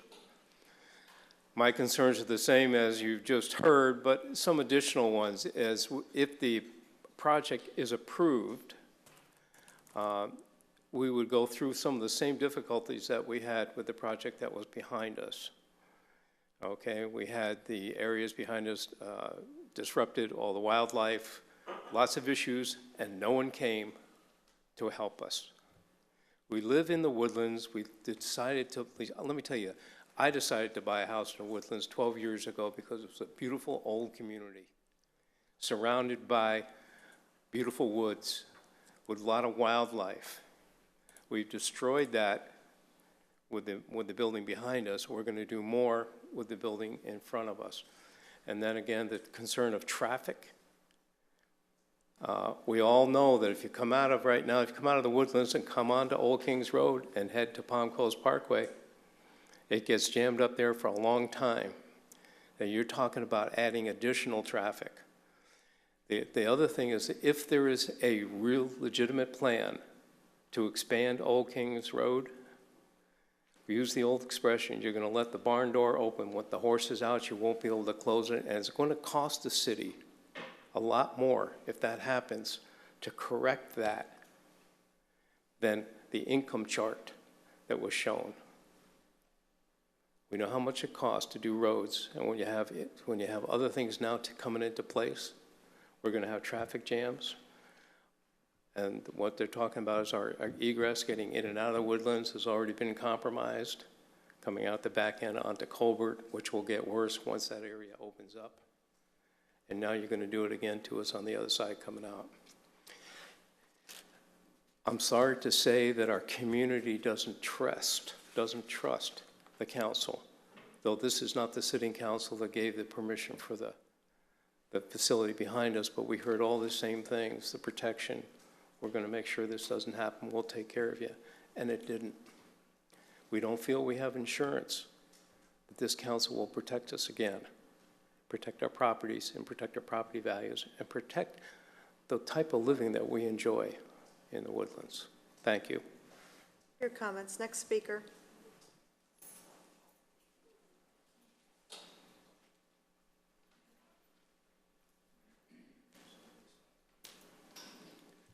Good evening, George Mayo, Palm Coast. I too have questions about, as you see more and more grandparents are raising their grandkids, somebody moves in, how do you enforce that? And if they insist on having grandkids living there, how do you get rid of them, if you want to use that term? Also, with the close proximity to a busy road of Old Kings and 95, as you go down 95 more towards Miami, et cetera, you always see large walled sound barriers. And who's to say that somewhere down the line, the people over there keep complaining about noise? Is there something possible that might be looked at or in the future to put up a wall for noise abatement? And three, I'm older. I'm not old, but I'm old enough. I know 3 stories can be a lot to climb. And I wonder if it's in the plans there. He didn't say yes or no, if there are elevators. I know a lot of people could like the exercise, and some people wouldn't be able to climb 3 flights of stairs to their apartments. So if there aren't elevators proposed, I think there should be. Thank you. Thank you for your comments. Next speaker. Okay, I'll close public comment. We'll start with the first speaker about 2 entrances. I don't know who wants to answer that, Ray. Ray Conner for record, planning manager. There we go. Yeah, a lot of questions that we heard tonight, I've written them down. A lot of them are really site plan based, and that's kind of the next process. What we're asking to do tonight is a rezoning from commercial 1 to multifamily. And just, you know, most of y'all know this, but I'm just going to call out what can be built today. A site plan can come in our front door and be able to, by use, do commercial development such as recreation, indoor, I won't read them all, a building materials store, you know, your retail uses, your gas station, a furniture store. So right now, you know, a site plan can come in the door and do all those uses. What they're proposing is a MFR2, a multifamily. What else can go in there? Just multifamily. So, you know, it is a rezoning. Planning board would review a site plan at the next stage, if this is approved, from 41 units up to 100 units. If it's over 50 units, there's 2 ways in and out that would be required for, you know, that was one of the questions. So, and Mayor, another one of the questions was the living area, the same speaker, is 650 square feet in our multifamily 2 zoning district, which is proposed. And the height limit is, it's not within the Palm Coast overlay district, which is 50 feet. This is outside of that. So a multifamily too, the maximum height would be 60 feet. As far as Section 8 housing goes, I mean, anyone can, actually, there are several Section 8 houses in Palm Coast. What happens is, I mean, that's a voucher. Right. So throughout our entire city, there are Section 8 houses with people that are living in our residential, single-family neighborhoods all throughout our city. We are forbidden to restrict Section 8 housing by federal law. And, you know, I mean, I just want to state for the record, these are not bad people in our community. These are hardworking people. So I don't think we should make judgments such as people that live in Section 8 housing. You know, if you talk to our sheriff, he can tell you that his first 14 years of his career in Orange County, when he made $14,000 a year as a deputy sheriff, he lived in an apartment, a very affordable apartment in Orange County for several years. So I just wanted to state that for the record. I think that's a misnomer out in our community a lot, that Section 8 housing is only allocated to certain parts of that community, and that's just not true. It's throughout our community. You could have neighbors right now, right next door to you, that have a voucher from the federal government that live in what they deem to be Section 8 housing. So the maximum occupancy about grandparents, if there were grandparents to occupy the residence, you know, how do you regulate or restrict residents? Like I said, Mayor, the code doesn't say how many folks, it's square footage. So the multifamily has a minimum of 650 square feet per unit. That's the minimum. And if a child were to reside in there and live in there, there's no school, correct? I mean, what would happen? Well, you know, that would be, you know, once the site plan comes in, it's a 55 and older, we would make sure that we got, you know, they coordinate with the school board.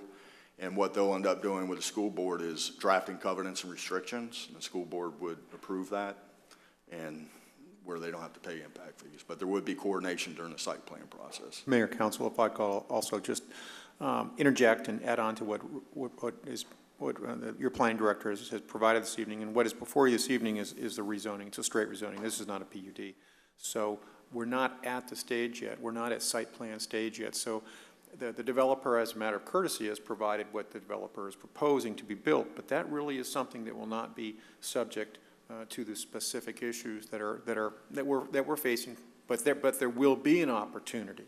But it's going to be really what you're considering tonight is the impact of multifamily, generic multifamily, pursuant, and there are standards that we are supposed to consider. And those are set forth in your agenda item, pages 39 through 42, and you're looking at the standards in 2.0505 and 2.0603. Again, generically, what is the impact on this community, this area of multifamily, not necessarily the over 55 community? And that's what, from a legal standpoint, that's what we need for this council to keep in mind for this evening's quasi-judicial hearing, is that we're considering a multifamily. And that does have impacts. It does have impacts. And we're changing some vested use, which is neighborhood commercial, to multifamily. And that's really the discussion tonight.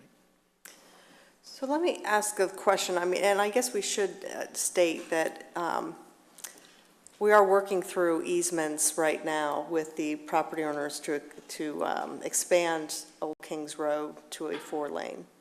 Correct, but that's north of this. So this and the expansion that's been spoken about has no plans in any time in the future to expand to 4-lane. Well, it does go south of Palm Coast Parkway. I can't remember exactly where it is, but it's like the Kingswood. Mm-hmm. Yeah. Wood. And then the Old Kings Road Improvement District is the area that goes from Kingswood all the way down to Town Center Boulevard for 4 lanes. That's the one that's in the distant future. From Kingswood, that's where the hotel loop is, north to Palm Coast Parkway, and then on up north of that is Phase 1. That won't be impacted by this whatsoever. Ray, I believe the pond is actually part of the district, is it not, or is it part of? No, it's ours. The pond is permitted through this project, the first phase. So that is part of our widening and the capacity for that, for some of those facilities to be built. Right. Now, I do want to say that, you know, we're not saying that the agreement allows for a sharing of that pond. So, you know, as long as we don't jeopardize our funding, as long as we don't jeopardize our permitting for, you know, FDOT, we're okay with that in general concept. But those are those technical issues that will have to be done during the site plan, and they can't share it. What we made it very clear is we're not going to get in the middle of changing plans that we have to submit to FDOT that would then delay our project and maybe delay a funding cycle. We're not opposed to a joint pond. We're opposed to delaying our project as a result of changing plans and having to go through an FDOT review process. That's important. Yep. Maybe I heard something wrong, but I thought they did say a couple of times in there that this part of Old Kings is, that they had in fact agreed to give you an easement to widen this part of Old Kings, right? We have the easement. Right, so it's not part of what we've been talking about on the north part of Old Kings, but this is still an intention some point in the future that it's going to be widened, correct? Yes. Okay. Yes. Ray, I'm sorry. Go ahead. Could you talk a little bit about trip generation between the two different zonings? Well, the trip generation, I mean, you know, you've got a COM1, which, you know, you have a gas station, it's going to be pretty intense. And what that proposed zoning comes in as multifamily, let's say it is 55 and older, your trip's going to be a lot less. So the intensity of the commercial can be, you know, and theoretically, you know, from a logical standpoint, a lot higher than some of the multifamily. But when the site plan comes in, that's when, you know, we need to ask for, you know, your traffic study. Are you impacting the road? Do we need a desal lane? Do we need, you know, those type of things will be looked at very specifically when we know what the specific project is going to be. Because our scope right now is very focused on assessing whether or not this new designation is going to have any type of impact on the surrounding area, right? Yeah. I mean, definitely any impact will have an impact, but, you know, looking at it logically from the commercial potential that can be from a shopping center to a 55 and older multifamily, you know, your trip's going to be a lot less. But all that will be determined by their traffic engineer and our traffic engineer looking at that information when we know those details. Thank you. One other, this packet that we had a lot of comments from the public talking about the loss of woods or the effect on wildlife, et cetera. But as this is already zoned commercial 1, were there any comments from the public saying, no, what we really need is a hardware store, what we really need is something? Was there anybody who said, this is commercially zoned and it should stay that way because we need commercial development here? I think there is a preference for the zoning remaining the same, but I think that was because the property isn't developed today. Well, that's what I'm saying, is that were people, not that people, it sounds more like people want it not to be touched, not that they don't want this development versus other development. Is that a fair assessment? You know, there's concern about apartments. We face that in every rezoning for multifamily. I mean, there's a standard concern out there. I'm going to add to that, though. You put up a convenience store, and our experience is that the neighbors usually complain about that. You know, how do we allow a convenience store on Pine Lakes Parkway? So, yes, I mean, it just the preference is always leaving it natural. That's right. Yeah. Well, it just seems to me our choice for the council is this commercially or residentially zoned? Right.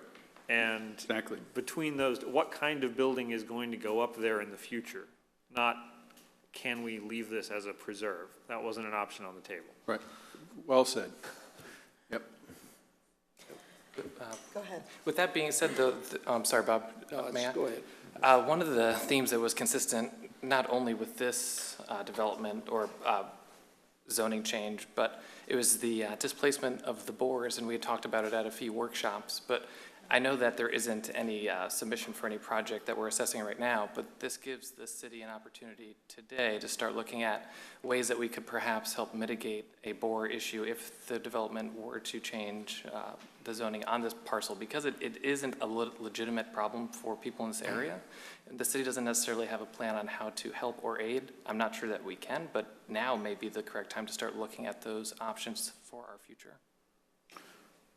I can tell you that what we have done is work with trappers because that's really it's a pest is what it becomes, and really your only solution is to remove the pest. And so, and it's not just because of the disturbance of natural areas by development, it's also when the swamp starts filling up and they're looking for other areas to expand into dry. And it's just the fact that the population of the pigs is quite large. So yes, we are trying to work with all the neighborhoods, not just here in the Woodlands, but elsewhere with the trappers to remove the pest. Yeah. Just definitely has an impact on the neighboring Oh, properties. they have a huge impact when they attack your yard. It's devastating. A lot of the comments about elevators and all those details will have to come later. This is really just specifically changing. Correct. But I do have a question about just, has there ever been a correlation or a study with going from commercial zoning to multifamily with property values and single-family home proximity? I don't not know of any. Ray, do you know of any? I know there's a lot of studies about parks and how they impact in property values, but not the difference between multifamily and commercial. Actually, yeah, Ray, or Ida. One of the criteria that we were looking at was a preference for sites no smaller than 5 acres. And I know we're not talking about site planning here tonight, but I'm looking at the survey, and if I understand what your response was to the issue of specifically that crosshatched area of the survey, which is part of the drainage easement that Palm Coast Holdings dedicated to the city. Is that accurate? Okay. Talk to me a little about the other easements. I mean, from the looks of this, you've got 180 feet of easements from the edge of the old Kings Road right-of-way into this property. One is a 100-foot wide FPL easement, and the other is an 80-foot drainage easement. Is that 80-foot drainage easement part of the dedication to the city for the eventual drainage of Old Kings Road? And if it isn't, what is it? I mean, what's the proposed? Well, the first one is, of course, the FPL easement, the larger one, and then their drainage was within that. That is not part, there's a, when Ida gets it back up. Sorry.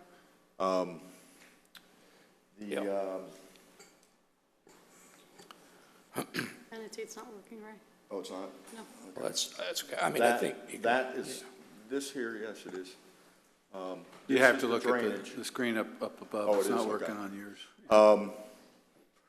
But yes, there's the FPL easement up in the front, so that would be limited to vertical construction, parking area and those type of Basically, things. no vertical And then the drainage area is just a regular standard drainage easement ditch along that roadway. That's not part of the donation property that Palm Coast Holdings provided to the city. But what's, again, we're not doing site development, but we are looking at this either as commercial or multifamily. What could a developer with COM1 or the requested zoning do in that 80-foot drainage easement? I assume it would either have to be a ditch or it would have to be piped. Yeah, typically they would pipe it. They could pipe it. And then have a what could parking they, area. but they couldn't build anything on it other than parking or landscaping? That's typical of FPL easements, is having parking, some retention area, dry retention, those type of things, but no vertical construction. And again, I'm concerned, and I think it was the mayor's comments that sort of echoed what I was thinking. We see what we're going through with the right-of-way acquisition for Old Kings Road North 4-laning. There has been no promise, there's been no commitment, and we are under no legal obligation to allow this developer to use any portion of that, for lack of a better term, PCHI drainage area. Is that accurate? No. If the way the easement reads is that it could be shared, but it can't interfere with the city's right in the use of that. So we've already permitted with the Florida Department of Transportation, so. I think that's my question. Yeah. The easement allows it to be shared. It does, yes, sir. But our permitting with the FDOT would not allow us to share it without changing the permitting. Is that Right, accurate? they can change the permit, but we can't jeopardize our funding and the Well, intent of what the purpose we- is. We can, but I guess what I'm saying is I can't imagine a set of circumstances where I would vote to do that, given the backflips we're going through to acquire tiny bits of right-of-way for the Phase 1 widening north of here. So the developer that's proposing this rezoning is not planning on sharing that. They're gonna take care of their retention some other way. Again, I know we're not talking site planning, but what I'm getting at is there 5 acres left in this? If you don't count that retention area and you don't, I know you can count the easements for parking, but, I mean, it's 6.32 acres, but what is the site really, whether it's a shopping center or whether it's an apartment complex? It's a small site, no matter what you build there. Yes, It sir. seems to me. Yeah, it's close to 5. I mean, that's why, when the site plan comes in, it's gonna be tough it's a tough site, without a doubt, from my experience, and, not that it can't be done, there's some challenges, for the site, for what they may, he's representing 75 units. By the time the engineering's done, it may not be 75 units, maybe 50 units, so really those details will determine, how large of, a complex it can be. And regardless of what eventually gets developed here, there's no access from this parcel to any road other than Old Kings Road, is that correct? They would have to acquire additional property to access Oak Trail Boulevard. Councilmember Cobb, if I may, I would direct your attention to the agenda packet, specifically the top of page 38. It may address some of your concerns that you raised just now with regard to the compliance with the comprehensive plan policies. Specifically, comprehensive policy 1.1.1.4 is what you were referencing, and that says that there's preference for sites of at least 15 acres of contiguous uplands. Sites with less than 5 acres should not be considered. The staff report indicates that this is a 6.32 acre, which includes the city's drainage easement, and then it's very specific that the drainage easement is 1 acre. So even taking that out, as staff has indicated, as Ray has indicated, you're getting close, but you still comply with the comprehensive plan. Yeah, no, I take your point, but you're getting close. And Yes, sir. What is the well, we don't need to go there, but if you subtract the 180 feet of easements across the entire front of the project plus but you don't have to subtract the 180 feet of easements, but they are limited to what can be done there. And to address the single-family concerns, is there any, we're looking at 6.32 acres that has no access to Oak Trails Boulevard. Has there been any discussion with staff by the developer to acquire additional acreage? I don't see what that would get them. I don't know why they would want to access Oak Trails Boulevard. Yeah, we've had discussions about creating a master plan for the entire project. For the and looking at it balance as a of the whole. Estate 1 Yeah. zoning. Okay. The Again- estate, I'm sorry, go ahead. No, again, if they have over 50 units, they'll need a secondary access, and that they'll have to acquire some sort of option.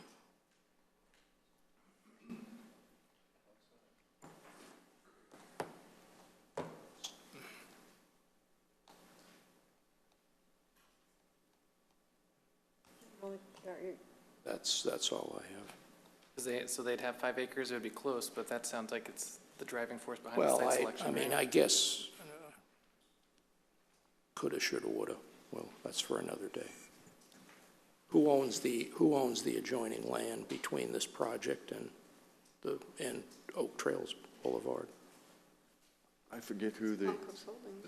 No, it's Palm Coast Holdings, but they're under contract for a potential buyer who would own the entire parcel. The entire parcel, Yeah, including this parcel? Does Richmond own, does the applicant own this site at this point? The applicant does not own the site at this point.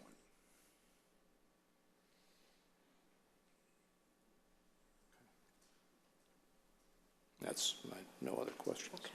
Any other questions? Okay, council, I need to have a motion on the table, please. I move we deny the rezoning as requested. I would move to table it if we can further. There needs to be either a second or a failure of a second before we make another motion. There is a motion on the floor. There needs to be a second on that, or if there's hearing no second, the motion would die for lack of a second, and then another motion can be considered. Sorry. Oh, you're good.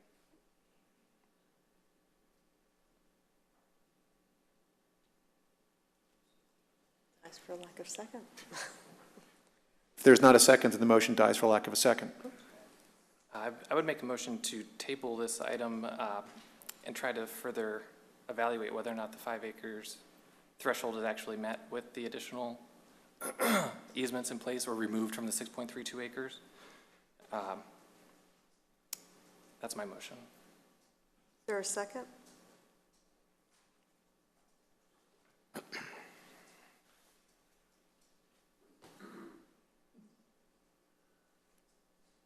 Okay.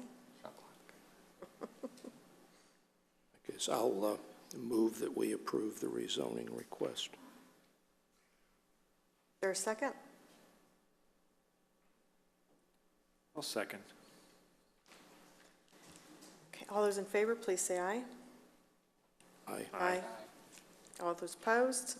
Seeing none, it passes unanimously. Okay, agenda item number 6.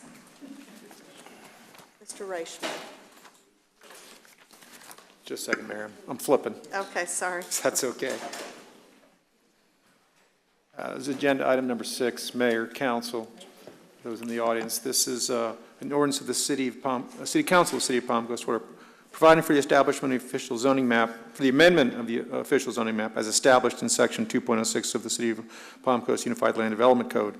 This ordinance amends the official zoning map for 116.41 acres, more or less, of certain real property generally located on Pine Lakes Parkway and being more particularly described in the attached Exhibit A to the ordinance. It's rezoning from commercial to Master Plan Development District, or MPD zoning district. This ordinance provides for conflicts for severability and provides for an effective date.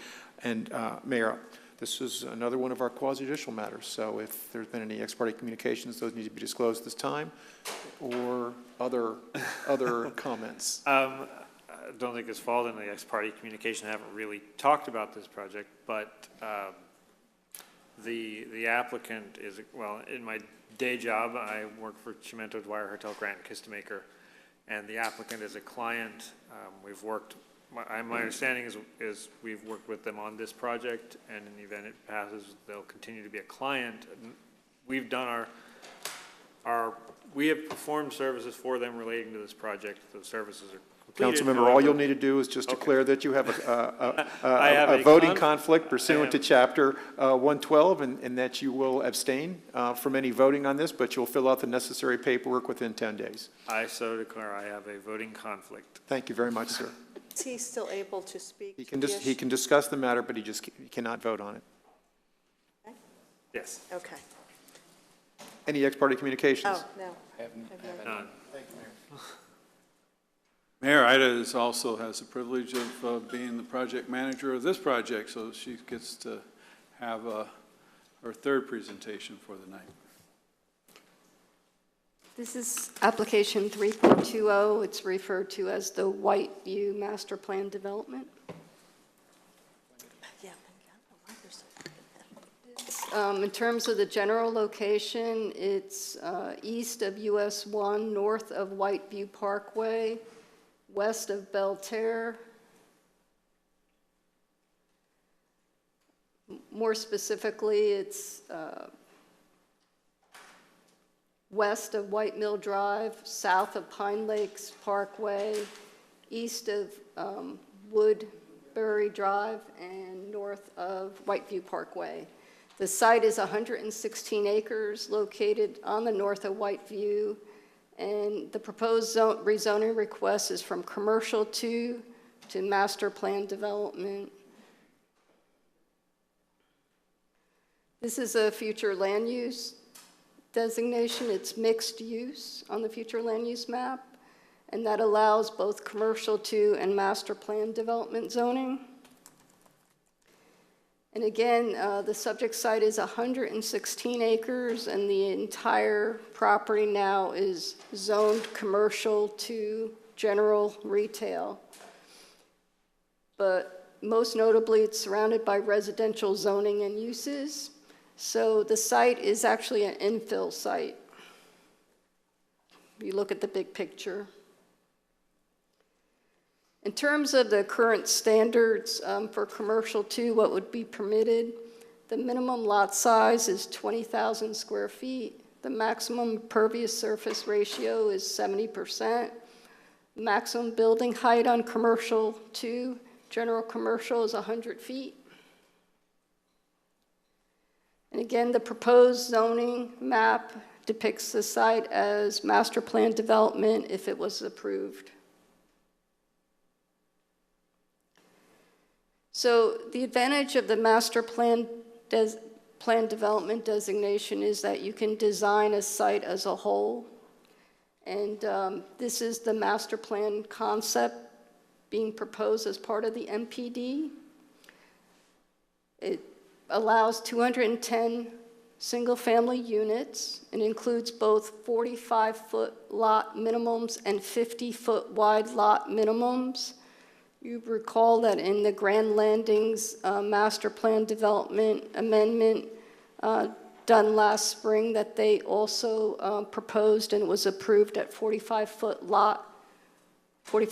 wide lot minimums.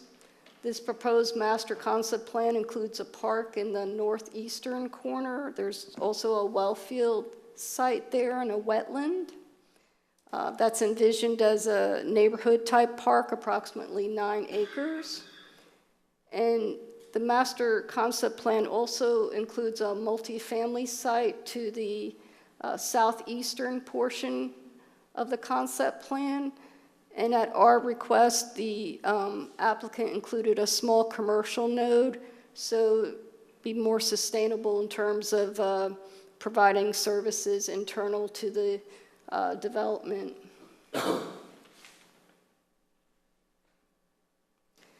This is the tract map. This site will have to go through the subdivision review process, and this is generally how the development program would be presented to us. There was a neighborhood information meeting that occurred on July 16th at the Palm Coast Bible Church. 15 people attended. It was pretty much question and answer. No major concerns reported, other than perhaps a preference, again, that it not be developed at all. In terms of our staff analysis, we find that the proposed master plan development project includes residential uses, and it is generally compatible with the surrounding area as opposed to the existing commercial 2 development, which would be higher traffic generating and lack the diversity and variety that the current master plan concept includes. The proposed development must be consistent with the land development code and the comprehensive plan. It will require subdivision and technical site plan review. The master plan development specifically allows the 45-foot lot minimums, and the applicant has taken care to design for those smaller lots in terms of his proposed development program. The proposed development must not impose a significant financial hardship or liability for the city. Again, the project is an infill project, so the existing services and facilities are already nearby and there. The development must not present an unreasonable hazard, nuisance, or threat. The site is already designated mixed use on the future land use map, which encourages a variety of uses. The site is designed and planned and includes and incorporates open space and environmental safeguards per the MPD requirements set forth. And that also includes a 40% minimum open space requirement. The proposed development must comply with all applicable local, state, and federal laws. And of course, again, this will be part of the review, the city's land development code, comprehensive plan, and any applicable permits that may be required. So planning staff and the Planning Land Development Regulation Board recommend that the City Council approve the 116-acre rezoning from commercial to master plan development as presented via application number 3420. So that concludes my comments. And Mayor, the applicant, Michael Schminto III, is here representing. I think he has a presentation. Okay. Schminto.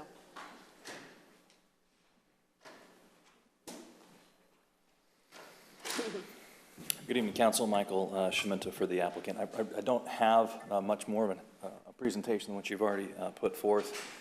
This is one of those pieces that were left over before Palm Coast became incorporated in 2000. It has been historically zoned by the county as commercial. Mr. Cuff probably has some historical knowledge of how planning was done back then. But obviously, a 100-acre commercial site in the middle of this area is probably not the most desirable piece. Presently, there's approximately 2 million square feet of commercial retail development that can be put on this with, that are consistent with your COM2. To kind of put it in perspective, that's about 2.5 times the size of Island Walk as far as acreage. Just probably not the most appropriate place for something of that intensity.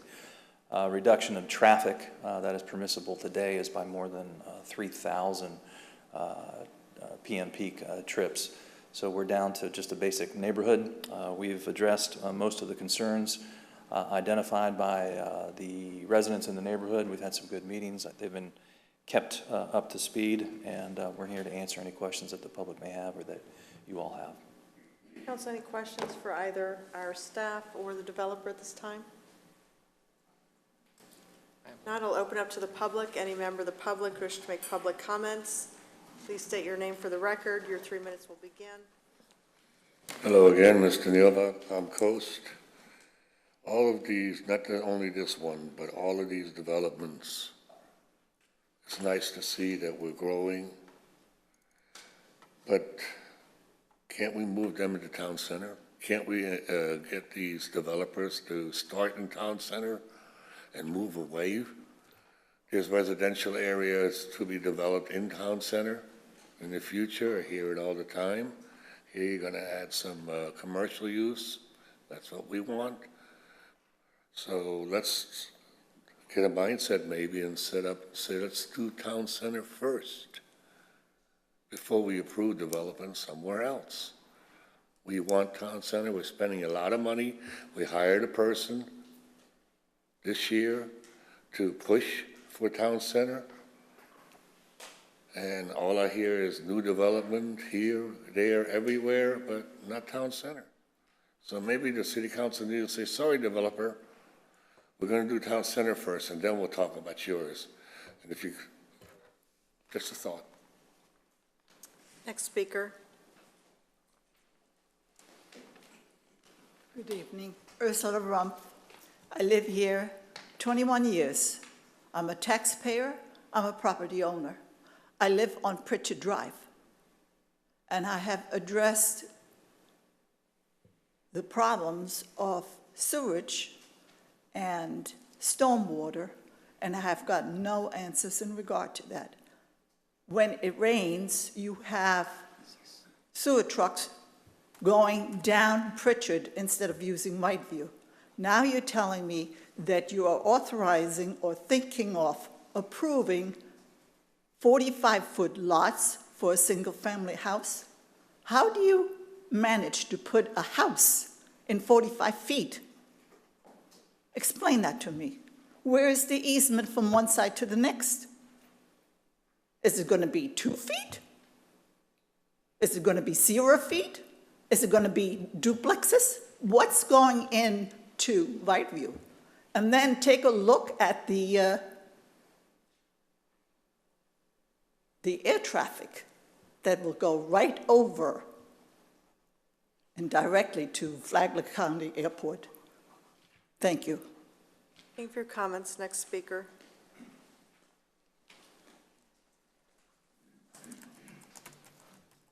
Robert McDonald, Palm Coast. It was mentioned during the presentation that the height of the building cannot exceed 100 feet. There's only one person in this whole room that's going to be able to answer my question, and that's the chief of the fire department. Is our ladder truck going to be able to go 100 foot to the roof? Please direct your I'm comments sorry, forward. would Thank you ask the fire chief if our ladder truck can go 100 feet to the roof of this building?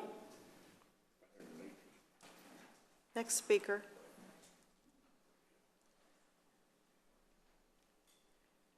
Good evening, Mayor and council members. My name is Jean Drackert, and I live right off of Pine Lakes Parkway. I've got a question. This is more of a site planning question, which I'll delay that till the meeting for the site planning. But first of all, I want to know, when is the site planning going to be held? Is there a specific date for that?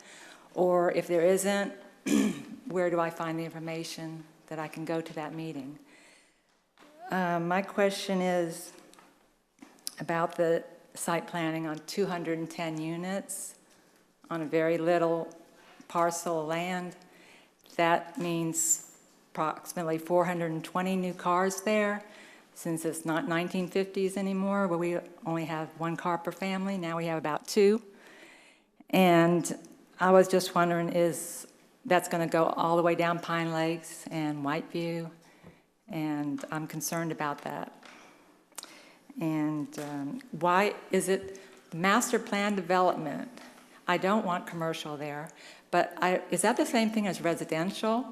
Or is there a difference between residential and master plan development? I don't know. And why couldn't it be residential to complement the rest of the neighborhood, since all the neighborhood's residential with fairly 80 by 120 lots, not 45 feet lots? And if I could have some information on when it's a site plan development. Thank you very much. Thank you for your comments. Next speaker.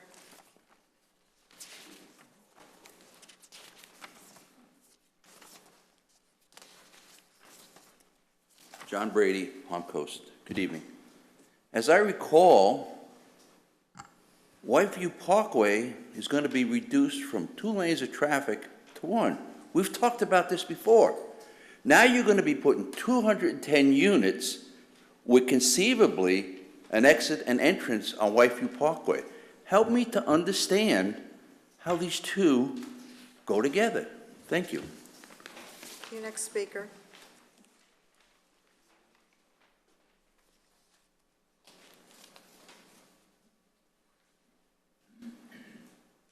Good evening, Mayor, Council, Alan Peterson. Ever since Palm Coast was a city, the City Council has continuously chipped away at commercial zone property. And I'm partially responsible for that because we did it when I was on the City Council. But we all know that commercial property pays more in taxes than they require in services, and that is certainly not true for residential, and probably definitely not true for multifamily. So I would hate to see a large tract zone commercial disappear into more residential uses. But should you approve the rezoning, then my concern with multifamily, and I'm not opposed to multifamily, but I am very concerned with this project as to the impact it will have on Whiteview and very especially Palm Coast Parkway.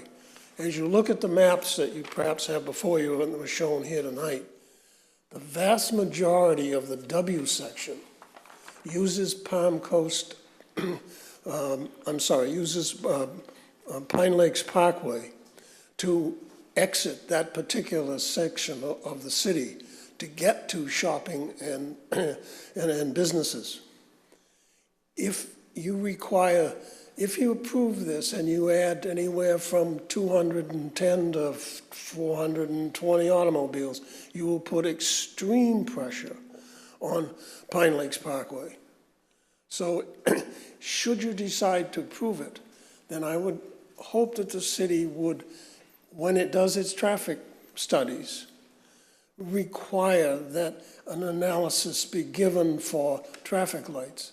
The additional traffic on in my opinion, on Pine Lakes Parkway can be handled, but only if there are traffic lights in several locations to break the flow of traffic. Otherwise, people will be bottled up inside. As you look at your map, the only exit for the vast majority, as I've said, is people coming out on Pine Lakes Parkway. You add 210 to 400 automobiles with multiple trips during the day, and you really have impacted that particular roadway. So I think the biggest concern I have, while I would hate to see it, the commercial zoning disappear, because I think that we spend a lot of money and a lot of time trying to attract business, and as commercial zone land disappears, the price rises, and it gets even harder to attract commercial. But should you make the decision to change the zoning, then please do a lot of analysis. Thank you for your comments. Next speaker. On the roadway.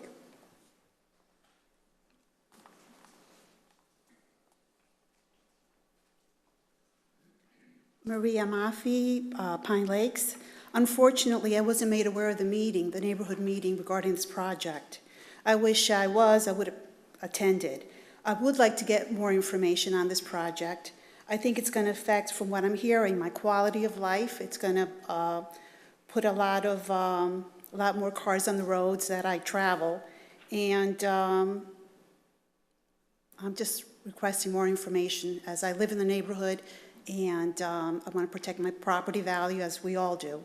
And I think it's going to have a significant impact. Thank you for your comments. Next speaker. Okay, I'll close public comment. Take it back to the first commenter. We can't tell people when and not to develop. If they own property, it's property rights. It's illegal for us to say you can't develop at this time. Right. It's all over town. We're seeing the same Yeah, I mean, we situation. certainly are trying to incentivize development in town center, but it would be like someone coming in and buying a lot and saying you can't build your house on it right now because we Correct. want you to build it in the W section. Correct. So, good in theory, but property rights offer a different result. A lot of input about just, the drainage over by Pritchard, several issues over there, easements, retention areas. So if you want to address the areas of retention, what's being proposed, as well as how the retention ponds, have you looked at more of a comprehensive approach of drainage over in that area, and will that alleviate some of those areas? Well, again, this is, master plan development, and some of those details will come during the plating phase and the construction phase. But, some of the concerns of off-site flooding and that type of thing, it's not just the city reviewing the plans for stormwater, it's also the St. Johns River Water Management District. And within their rules, they require that one drop of water that is going off your site today, you can't increase that. So all the water and all the treatment have to be maintained on site. So that would be a requirement, a technical requirement, not just through the city, but also the St. Johns River Water Management District. And hopefully that answers the questions. If I could add, as far as the sewer, we have capacity problems, but in the P section, in this general area that we are addressing right now with our plans, there are new main lines going under I-95 over directly to the plant, our older plant number 1. And then we also have this area that's kind of being divided up to head towards plant number 2. So there's a lot of things in the works that will address the capacity issues for sewer before this development has an impact on us. The question about the fire truck, I'm sure you could answer that too. Basically, it's typically 70 70 feet, 70 feet, 7 stories. Has that been the same thing my whole career? Yep, 70 feet, 7 stories is really what a fire truck typically can go up to, and ours is typical. Mr. Lane, if I could just add, Mayor, you know, our calculation of the 100 feet is based on the floor area ratio, so getting up to that maximum 100 feet is not going to happen. I think the applicant, 100 feet, we'll come back, if this is approved for the second reading, to change that 100 to what a more realistic neighborhood commercial height would be. It's a theoretical maximum. We'll write that in the development agreement. You don't see that in practical outcomes. And back to, I know Councilmember Clufus asked before about just tracking the trips and the car riding compared to what is currently zoned at to what it currently is being proposed. Like, what Mr. Chimento indicated, and our zoning right now is for this whole property to be commercial too. And that is, pretty moderate commercial. And it's realistically that potentially you can get 2 island walks within this area, and you can imagine the number of trips, a potential for what the existing zoning is. So, going from, the COM2 to this master plan development definitely logically will decrease the trips. But again, once we start the subdivision process, at the next step in the plotting process, they're definitely going to do a traffic engineer, get a traffic engineer and do studies. We're going to be looking at if signals are warranted, turn lanes, decel lanes, all that information in the near future. Sorry, it's distracting. He's going to go take care of it. Somebody's trying to tunnel their way out. And as far as the neighborhood meeting, there was a neighborhood meeting held, and more information on this can be found where? To the resident that asked about more information. I can contact her and share that directly. And Mayor, if I could, I think it'd be very helpful if there's so much information about this proposal and this project that's contained in the development agreement. This is to contrast with this project, this agenda item with your last agenda item. This is not a straight rezoning. This is to MPD. And attached as an exhibit to your ordinance is the development agreement, and it's 36 pages, and it's got lots of details. That I think would be very helpful to the citizens in the community out there. And I would suggest that if she take a look at that, you'd be, talks about what the project is limited to, what it's got to be. There's a conceptual project plan. It's got a wealth of information. So just make sure any resident tonight, if we have like just a sign-in sheet, we can send them all this information. That's good input. Thank you. And as far as taking away from commercial, putting more into residential, to Mr. Peterson's comments, how do you view that when you're looking at our city as a whole? I mean, I know we've actually tried to look at other areas of our community, how we're looking at commercial in segments that make sense as opposed to not. And I mean, I will say, commercial's changed. It is going to continue to change. Thanks to Amazon. Brick and mortar has changed, frankly, but I do, if you can speak to just the balance, I think that would be important. Yeah, balance is very important with different kind of residential development. We've talked about that, commercial, industrial, the lot. I remember 12 years ago when I came here and I saw that this was a commercial tract, this large, over 100 acres. It would have a very, very, in my opinion, negative impact on this residential area. Pine Lakes, I don't think, could handle it, and I think going to more residential makes a lot of sense, because where your commercial should be is more in the town center area, the core area here. It should be more on your Palm Coast Parkway, State Road 100, Matanzas Woods, and US 1. Pine Lakes is not a commercial type corridor, and it will be impacted by this development, but it's minimal compared to what a 100-acre commercial development would have on Pine Lakes. It would transform this whole area. So I think the balance needs to be there, but this is a better plan for this particular tract than all commercial. Okay. Council, any other questions or comments? Question for Mr. Landon, I think is probably the person most likely to have an answer anyway. Because it was, somebody brought up the size of the lot's frontage. Can you tell us do you know what the typical lot frontage width is in this area? Well, the typical ITT lot width is 80 foot. But once again, that's swale, a quarter acre lot. That's not what's going to happen here. You won't have swells here. You'll have curb and gutter, and an 80-foot wide lot is, most people don't want to have to mow, et cetera. 45 foot is getting on the small side, and I think you'll see that, you know, that's a minimum. I think you'll see that some of them will be larger than that. But a 45-foot lot is not atypical in more of an urban area. And it's more typical of what we're seeing today, because people do not want the yard to take care of. What is the setback for between properties? 5 feet. Thank you. 5 foot from the side property line, so it's actually 10 feet between structures.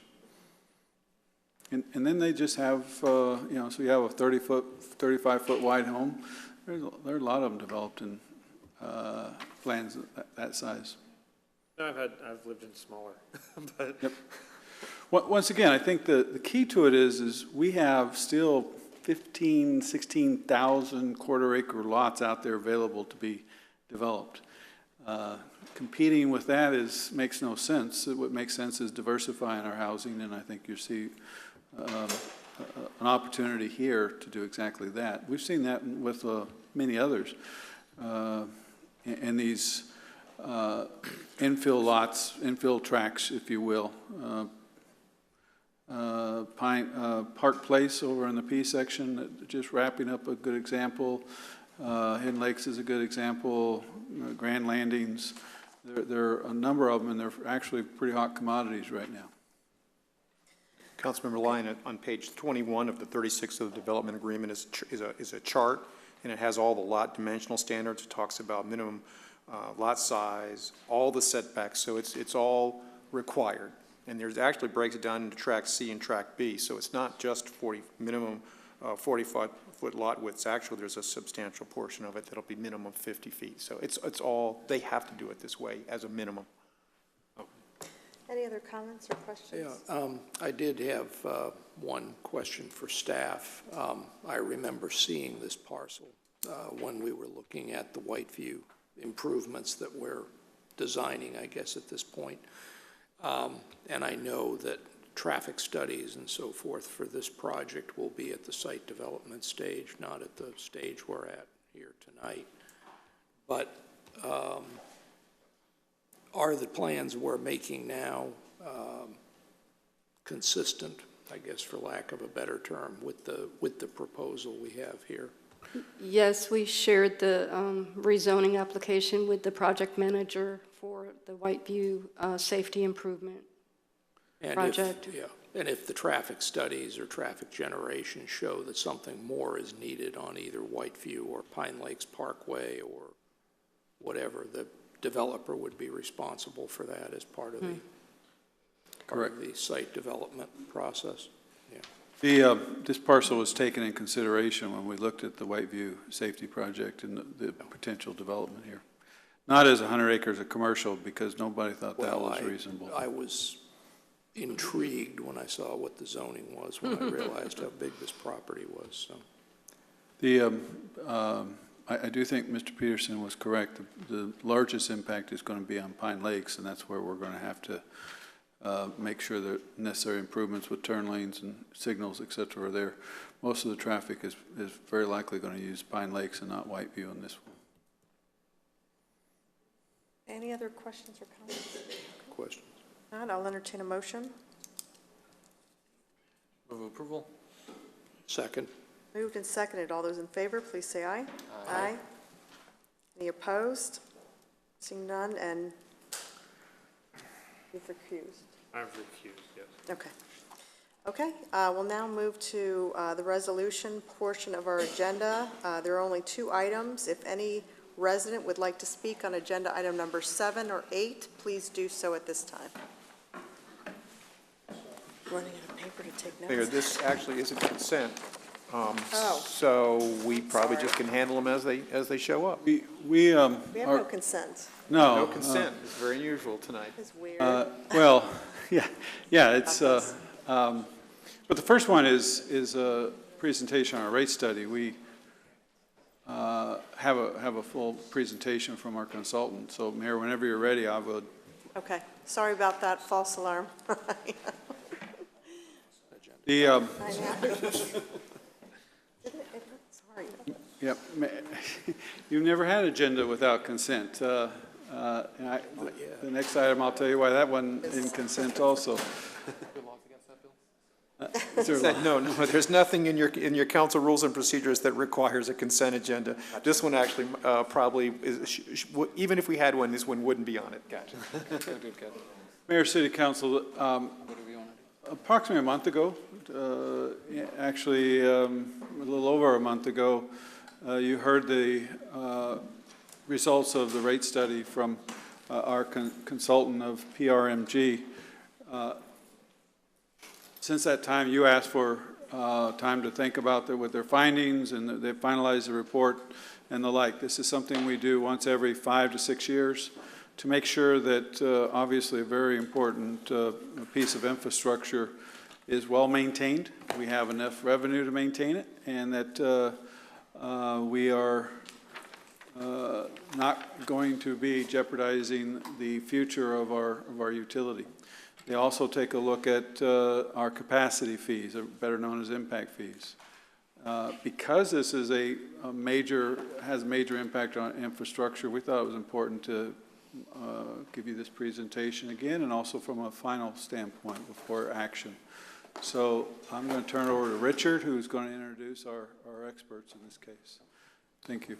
Thank you. This evening we have with us Robert Ory and Jeff Wilson. They're with the Public Resource Management Group. They're our rate consultants. They've gone through the whole process and have a presentation for you. Thank you, Richard. Again, good evening. I appreciate you all letting us be here tonight. Again, for the record, my name is Robert Ory, Public Resources Management Group, and with me is Jeff Wilson. I got a brief presentation. A lot of this we did discuss at the workshop. I just wanted to kind of walk through it again with you tonight. As you know, City Manager mentioned about every 5 years, you look at your rates and prepare financial projections of your system in support of your expenditure needs of the utility. Rates were last formally reviewed back in 2014, about 5 years ago. The results of that study, the city adopted 2 4% rate adjustments, fiscal 14, fiscal 15, and you've been indexing rates since then. Indexing is an inflation-based type of adjustment that's automatic per se. Inflation's been low, your adjustment's been low, averaging about 1% per year, with a low of 0.1% and a high of 1.6% the last 3 years. What has been happening with the city, also with utilities all over Florida and nationally, is the cost of operating utilities, the expenditures, is outpacing the revenue growth, and that's occurring here. You have a bunch of red marks on the screen here. I'm not sure what those are, but if you will hit the menu button. I didn't touch anything. The paper didn't. It did? It's not working well tonight. Just ignore it. Yeah, okay. Well, I'll try to get rid of it. Any consolation, it's not. There you go, clear. There you go. All right. I've got this down now. Sorry.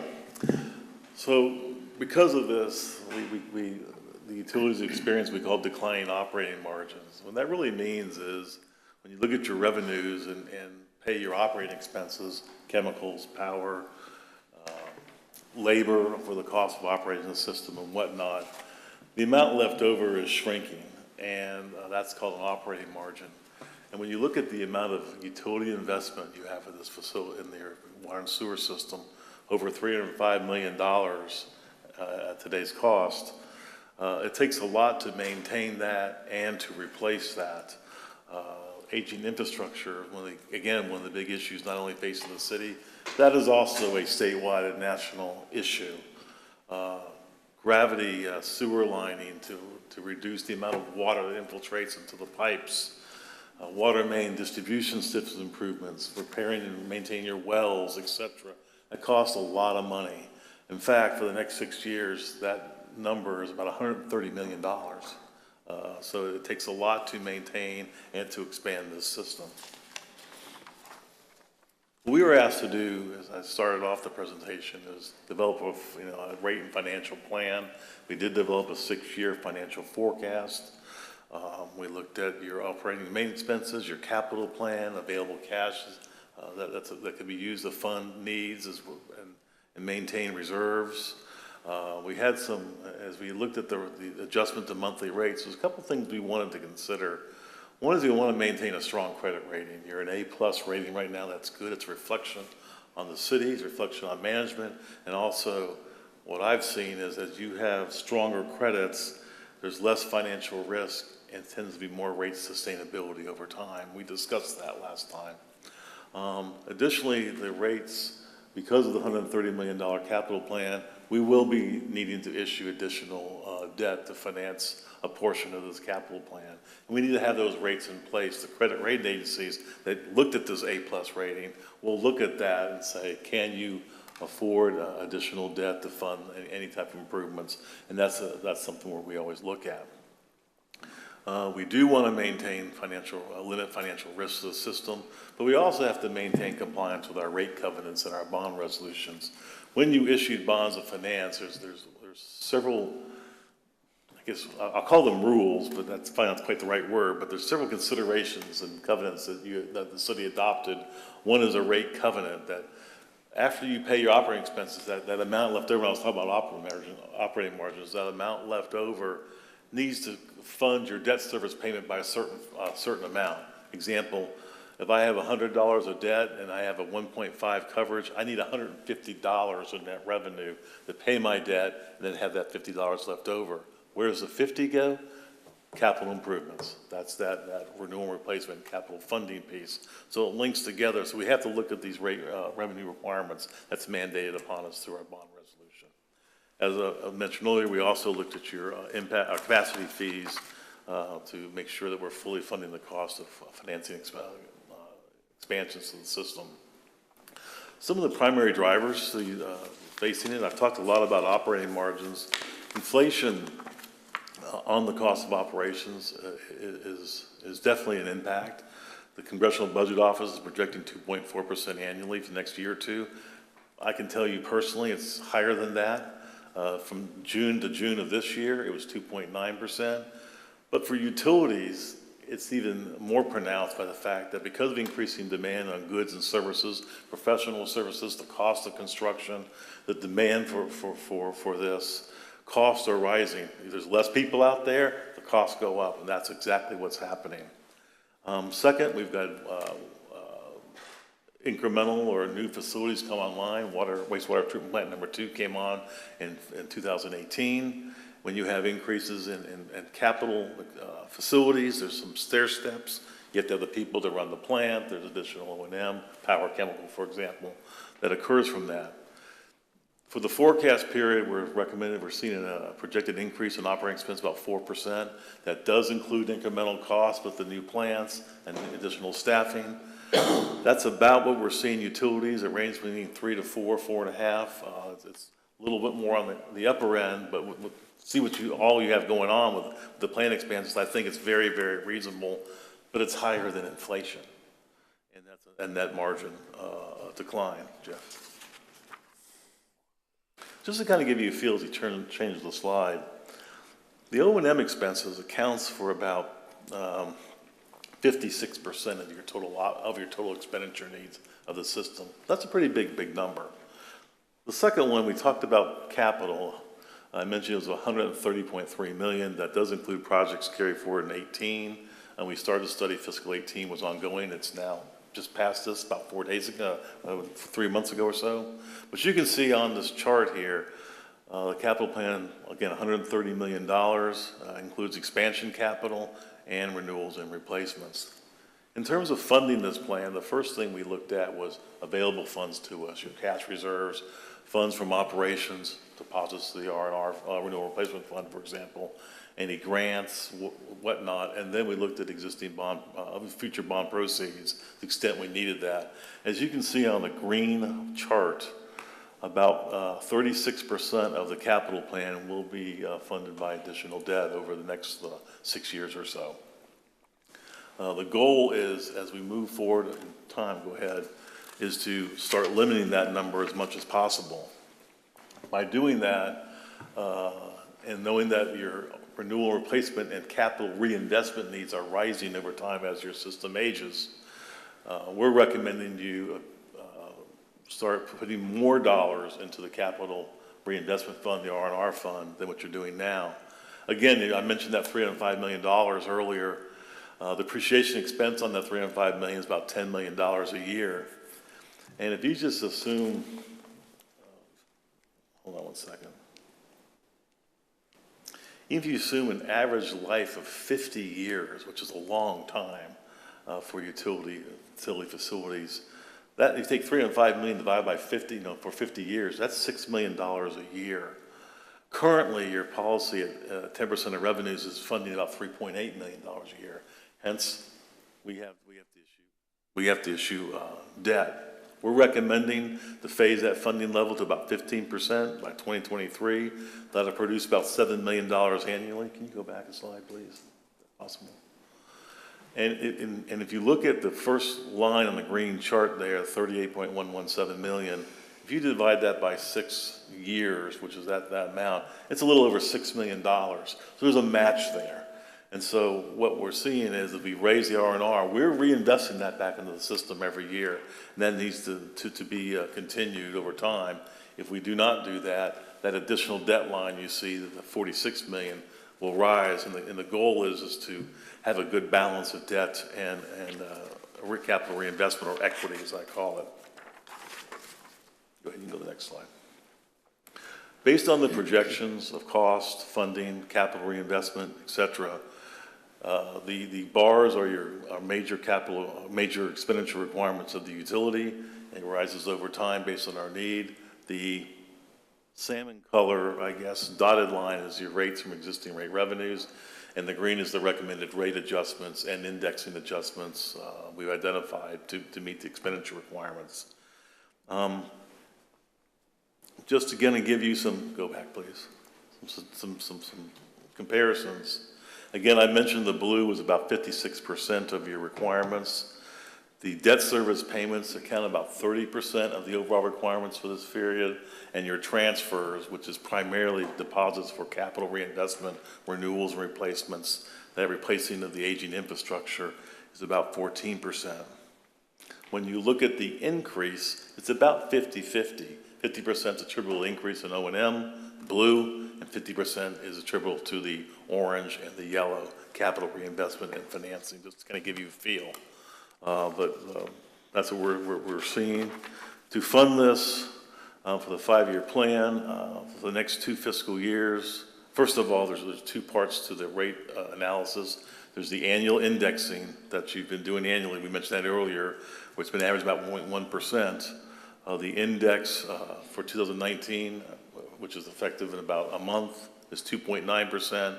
We're recommending an additional 3.1% for a total of 6% rate adjustment for 18, and again, a 6% rate adjustment for 19. You can see the customer impacts. It'll increase the water bill about $2 a month, and the wastewater bill also about $2 a month, was around 13 cents a day for each year of the forecast. After that adjustment, we're recommending that we go back to indexing. We've assumed 2.4%, which is the Congressional Budget Office projections right now. That will float based on the actual indexing. It could be higher or lower, but that's the number we have and the number we have in the forecast. Recognizing about 2.4%, that's about $1 a month water and $1 a month sewer thereafter. We're only recommending the first 2 rate years of this time. The indexing is already in the resolution. And that, because you need to keep looking at this every year. We do have plant expansions coming in the future. It may require additional funding, and you want to be ready for that, but I don't want to adjust rates now because I don't think you'll quite need them right yet. Let's see what's kind of going on and keep track of it, I guess is where we're coming from. So 2 years of adjustments and then going back to indexing. When you look at your rates compared to other utilities, the blue is water, the salmon or orange is sewer. You'll notice that the city of Palm Coast is about right in the middle. It does adjust upward with the proposed rate adjustments. Two things to make note of. All the utilities on here, these are fiscal year 18 rates and not 19. You're proposed to the right there, around a little bit higher than it's about $67 is the fiscal 19 rates, so several of these utilities will have, I know will probably have some form of rate adjustment. Brevard County for sure, Palm Coast, Titusville, St. Augustine, Edgewater has a study going on right now, Daytona Beach, all those I know have increases coming. I imagine the others will too. New Smyrna Beach, I believe, is another one. So as time moves on, I think your comparability will stay about where you see here. Actually, will improve when you look at the 19 rates versus what you see on this graph. So I was pleased with that. This I did not mention. This would be residential service at 4,000 gallons. That's the average monthly use per customer in the city. Some use more, some use less. That's the average that we tend to look at. Some reasons for the increase, I kind of mentioned this. I mentioned inflation. I mentioned the incremental cost of facilities coming online, wastewater plant number 2, for example. We mentioned the R&R funding level going to 15% by the forecast period to have a better match of capital reinvestment to need. Additional debt to fund the remainder of the capital plan. You can see on the chart there about a little over $36 million. Just to let you know, the last SRF bond issue or loan of $24 million, that debt service it falls outside of our forecast period, so we want to keep an eye on that. It could be about $1.5 million. It could be another 3% or so, but my recommendation would be just to watch it and see where we stand, and because if timing changes in debt, we don't want to have rates put into place when you don't need it to fund the debt in the first place.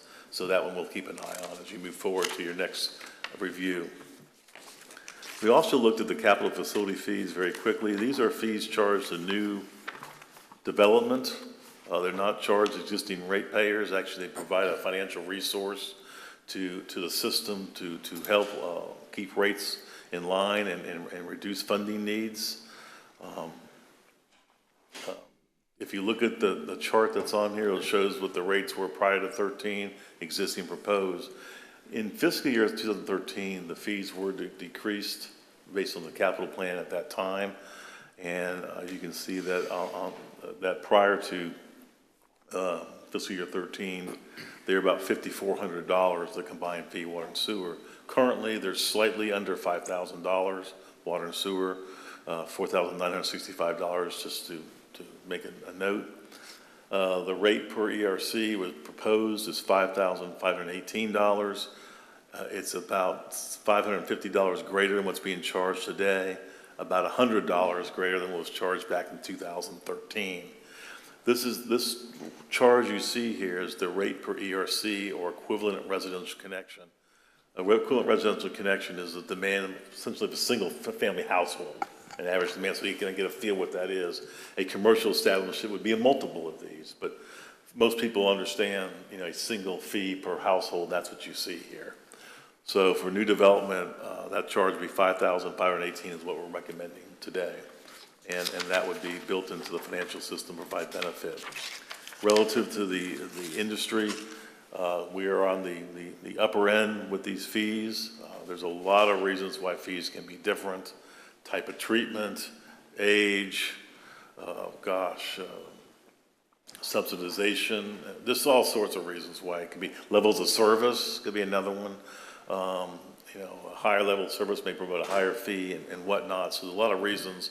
but you can kind of see where the proposed fees are. Again, this provides a financial benefit to the system because it removes the requirement to fund any growth from existing customers. Conclusions, we would recommend that you consider adoption of the 2-year rate phasing plan that's in the rate resolution. Provides rate continuity and ability to issue additional bonds, promotes a strong fiscal position, and maintain your credit rating. Continue indexing the rates as you've been doing in the past based on your formulas to maintain operating margins. What else that also does for you, small minor adjustments a little bit easier for customers to handle than single large increases.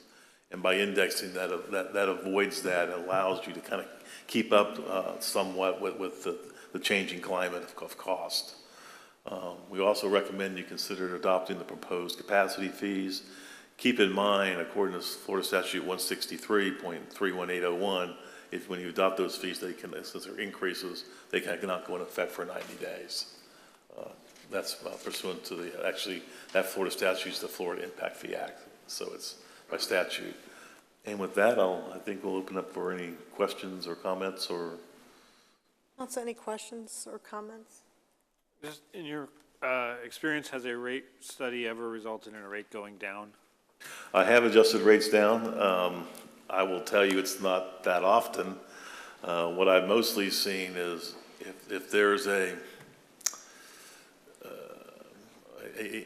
financial benefit that's accrued, a surplus or something, usually what I've seen public utilities do is freeze the rates, not raise them any longer, and let them re-correct over time and put the money back into the capital plan and then avoid that. That's what I usually see. But I have lowered rates occasionally.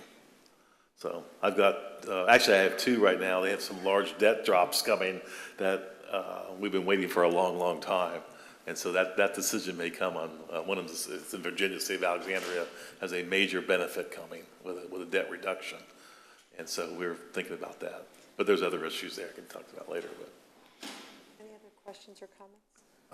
Actually, I had one, just Sir. for information. One thing I hadn't thought much about when you did your original presentation is the city is holding, or somebody is holding, a fairly substantial amount of money, or at least credits, against prepaid, essentially impact fees. ITT referred to it as CIAC. Those credits aren't applied until, I presume, an impact fee is actually due. So right. Would the money that represents have any impact on your recommendations here? I mean, as far as use over time, or is there any interest on that accrues to anybody's benefit? We assume the credit, if we put an allowance in for prepaid fees, so to speak, or credits in our calculation, it's an estimate. The problem with connection fees or capacity fees too is it's hard to estimate when you earn them and receive them, because it could be some of the development you heard tonight, they'll pay all up front. Then you have those in the old IT section that get credits. So where the growth occurs affects that. So we've put in a provision for some prepaids. We didn't count it all. Was what we did, because it's kind of hard to figure what that is out. But we didn't want to overstate the financial benefit. If it comes in, then we can, reduce that third debt service payment, for example, or debt borrowing. Was my thought. Go ahead. 2 questions. One, I was curious about how the process worked for paying off the impact fees up front for developers who hold land before the expiration for the new rates to take effect. And then the second question I had was regarding why we didn't index our SFR hookups historically, and I don't know whether or not that's an actual thing. It seemed like our other rates were modeled after EFC or something like that. So 2 questions. Well, the first one, the new developers, we actually developed a policy a few years ago where we allowed them to only prepay 20% of the impact fee when they initiate their permit for their DEP permit for construction of new facilities. And then they pay the remainder of the capacity fee when they apply for a home construction. Yep, for the building permit. The second half of the question was? Indexing our SFR hookups. We do index the impact fees to the Engineering News Record Construction Cost Index. So we have been doing that. When the city acquired the utility way back in '03, we promised to the residents that there would be no increases in fees for 5 years. And then after that 5-year period was when we first did the first rate adjustment. And then our more recent rate adjustment was when we added the indexing. Can you go back to the slides where you show the impact fees and where we are positioned? Is that one? No, that's one go more. forward. The graph. There you go, right. I mean, so we are substantially higher. Well, the fees that you... My concern is this. I mean, growth doesn't pay for itself ever under any circumstance. It's hard to keep up, especially when you're talking about utility infrastructure. But there's that balance from stifling growth, and making it almost impossible to make the numbers work for certain projects, and actually making sure it's paying for the capacity that it's actually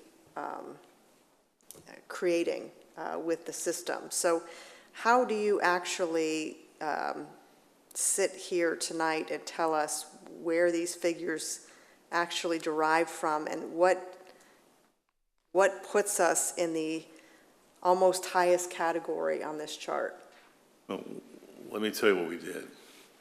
I went through thousands of line items of your fixed assets first and identified what costs were attributable to a system cost that would be included in a capacity fee. Let me give you an example. A wastewater treatment plant is used by the system. Everybody tends to use this. It's for everybody per se.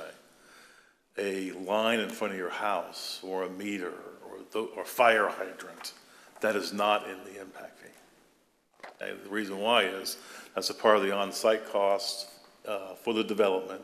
Many times it's contributed by the developer, constructed and contributed, or there's separate costs for that, like line extension costs. If someone built a house and you installed the line yourself, we excluded all those costs, and that was millions and millions of dollars, at least a third of your assets. So the first thing we want to do is find out what was the average installed cost of your assets in the ground. And the reason why I did that, because that follows a localized cost requirement in the Florida Impact Fee Act, that you have to base your fees on local costs. And to me, you can't get more local than what you put in the ground itself. That's your cost, it's nobody else's. To that, then we added the incremental costs of near-term expansion, and that average. Even if we exclude them, we probably got the same rate. And then we divided that by the capacity that's been constructed to relative to those capacities. Now, I can't tell you what South Daytona does. They don't even have, well, first of all, with South Daytona, there's no treatment cost in those numbers because they purchase 100% of their costs. For example, some of these, Daytona Beach is incredibly low, and they are looking at an impact fee study as we speak.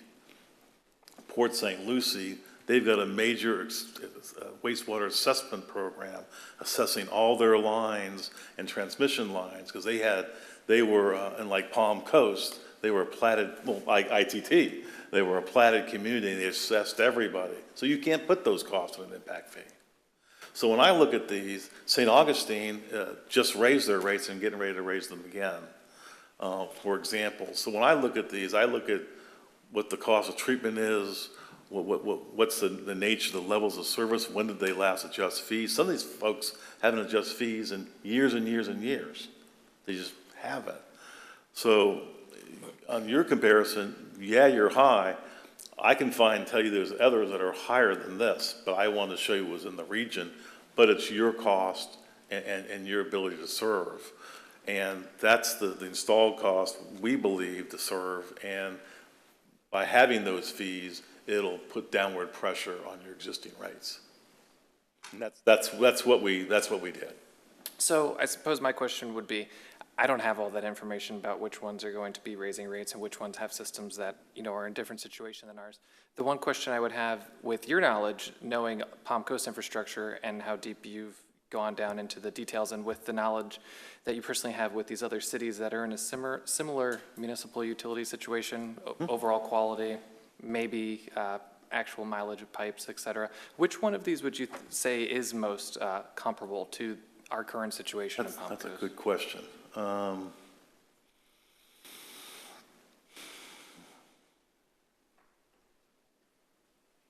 It's a real good question.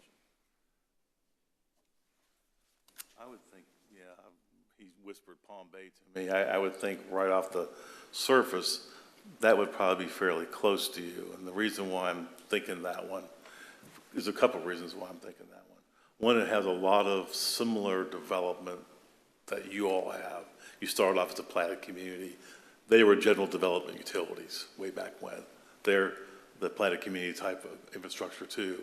They've also expanded, and now they have that more normal development. I think what you heard tonight on some of the other developments, you're seeing that.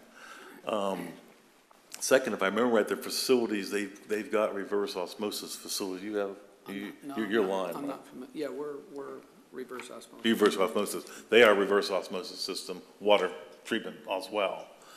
I don't know how many plants. I think they have one or two. And they've got some new development growth going on there. It's my understanding they are also looking at their fees too. But that to me would probably be the most comparable. It's not pure.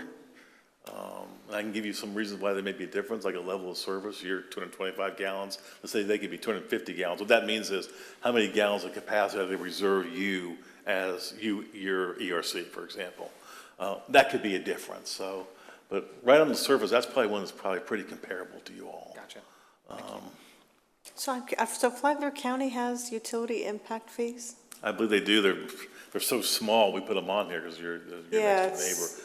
So, but the amount of customers they have is pretty insignificant compared to you guys. Yeah, I'm just trying to think, because they have, They may be Hammock Beverly Dunes, Beach, CDD has their own utility, and. I'm sorry? Hammock Dunes, CDD Yeah, has Dunes their does have their utility. own, you're right, they do. We've got their rates in the office. I saw those about 4 or 5 months ago. I could get you those. Yeah, I don't I'm know why I just- didn't think about putting them on here. They're like right next to you. I could add a little to that. Flagler County has Beverly Beach. It's a fairly good-sized utility. Plantation Bay now. And then down on Old Kings Road South, those are all Flagler County utility customers. And then a little additional on the level of service concept. In some of these communities, as Rob alluded to, like for instance, Port Orange. Port Orange was a city utility from day one. Port Orange grew development by development. Most of it was probably contributed infrastructure other than the treatment capacity, but the collection systems and the water distribution systems were typically contributed by developers. The city in Palm Coast, initially, we paid $83 million to buy the utility from the developer. None of that was contributed. It was purchased by the city. So our situation is quite different than most of these communities. And then you talk about level of service. You take some communities down in Miami, they treat their wastewater to secondary standards and dump it in the ocean. We don't do that. We just build an advanced waste treatment facility so that we can discharge our treated effluent, which practically meets drinking water quality, so we can put it in the wetlands to preserve that water and not dump it in the ocean. So there's a lot of different things. Our water quality that comes out of the ground is a little different than some communities.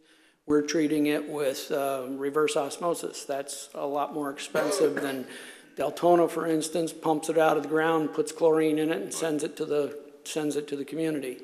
We go through a rigorous treatment process. So there's a lot of things that come into play why some of these capital facilities are more expensive here in Palm Coast than some of the other communities. It's hard to compare because every situation is different. It is, that makes sense. Okay. If I could also add, that it's not uncommon for a community to decide that they're willing to subsidize growth by their monthly rates. We have not ever done that since I've been here. We've always done the calculations you just heard, and that your impact fees were based on those calculations. 5 years ago, we reduced the rates because that's what the calculation said to do, not because we were trying to subsidize. And with the capital needs we have, all your impact fees go towards the capital, which is about 50% of our cost, is what you just heard. If you don't keep your impact fees based on the actual data, then you're going to have to supplement the capital with your monthly utility rates in the future, or else you won't be able to keep up. So that's where that balance is trying to make sure that you actually use the data versus just being a whimsical or a political decision. That's what we've done historically. That's up to City Council, but that's what we're trying to do again this time. I just need to understand, when you're throwing comparisons out there, it's challenging to, not look at that and really start to think, why is that? Well, I know you've received a correspondence from the Home Builders Association that are looking at the numbers and have some questions, and we need to address those questions. And our experts need to take that very seriously, and if they have good points, then we need to come back and say, no, that we are made a boo-boo, or we agree with them, or whatever the reason is, and very willing to do that. And I do think at that request, we need to sit down with the Home Builders Association and make sure that we can at least explain the numbers in a rational fashion and justify the numbers. That is very legitimate, and that's exactly what we should be doing. We have 90 days to do that because they don't go into effect for 90 days. And in that 90-day period, if we find that we can't justify the numbers, then we'll need to come back to City Council and make those adjustments. So that needs to occur based on the home builders' correspondence. Our people are ready to do that. Mayor, Council, one thing I wanted to add is that from a legal standpoint, when you do impact fees like this or capital contribution expenses, as was indicated in the presentation, the law requires that the calculation of the impact fee be based on the most recent and most localized data. So what you find in the report that's contained in your agenda item, specifically starting at page 23, is that even though there was that chart, Mayor, to show how Palm Coast might relate to other jurisdictions, from a legal standpoint, in my opinion, it would be inappropriate to just balance or just average what all the other local governments are doing with regard to impact fees, because that's not the most localized data. Rather, what was used to calculate correctly and legally an impact fee, proposed impact fee for this council to consider, was the actual data that applies to Palm Coast water and wastewater facilities. And because it is available, it must be used legally, as opposed to just saying, well, this is the average of what all of the other counties and cities in Northeast Florida use. That would be legally challengeable. So, quick question / idea. Don't necessarily need an answer now, just a different way to think about the situation. Have we ever, and our systems may not be capable of handling this, but question regarding how other cities handle these rate increases. Do they ever only have rate increases apply to new residents moving into a new home and the homeowners are paying them directly? And is that because of the billing system's incapability to actually do that, to charge different rates per gallon per user? I have not seen that because you would have a very postage stamp type rate. You'd be one rate, I'd be another, Jeff would be another based on when you connected. It'd be extremely difficult to manage. Second, by using the impact fees and paying, everybody you buy into the system, you're kind of going in at square one anyway. Yep. And because then you start talking, well, distances, you're right next to the plant and I'm a mile from the plant, I should pay more. Well, that, you know, just, that's a convenience factor where you can locate it. So I don't usually see that. Only thing I've seen that maybe be slightly like that, if you had districts or differences, service areas, they were totally different, but usually they're not interconnected, they're distinct separate areas. Hillsborough County, for example, that utility is split right up the middle by Tampa. They're not these north and south are not interconnected. Tampa and Hillsborough is probably the worst example for utility. I know. Seriously. But it's real easy to vision that, you know? Well, Flagler County has that situation Well, where. yeah, they got Plantation Bay and. Plantation Bay and Beverly Beach are disconnected, and they they're may not have different interconnected. rates because they're almost like two separate systems. They So, are. And with needs, a two separate set of needs as well. They're totally different. So, Plantation Bay, that's wastewater system. And Well, that's a whole other issue. I do not know how Flagler County does it, but usually in that case, you do a rate study for the needs and the demands and the actual infrastructure for that given area. That's not uncommon, and because that's really fair to the customer. For Palm Coast, I mean, it's all interconnected. You're a single system. You don't know. When you drink water here, you don't know if it's coming from water plant 1 or water plant 3 or the like. So it's impossible to do districts when you have the interconnection that we do. Or it's not. individual properties, for example, would be difficult. Any other questions or comments? Now we can open up to the public. Any member of the public wish to make public comment, please state your name for the record, and your 3 minutes will begin. John Netz, and to the point that Mr. Adams made about the $83 million purchase, I think it's important that everybody remember what happened historically. Once upon a time, there was a Palm Coast utility. That was sold to Florida Water Services. They ran it for a while. They were under state jurisdiction in terms of rates. Then they decided to bail out, and the system was put on the market once again. Initially, the system in Palm Coast was going to be purchased by FGUA, the Florida Government Utility Authority. And then out of the clear blue sky, 2 small towns up in the Panhandle, the cities of Milton and Gulf Breeze, came in and put in a higher offer. Let me tell you what the implications was. As a municipality, they were not governed by the state. They could have charged whatever they wanted. And I can assure you, they were not proposing to buy this utility out of the goodness of their heart. This was an investment for them that they could make money on. The city had to purchase this utility to protect our residents.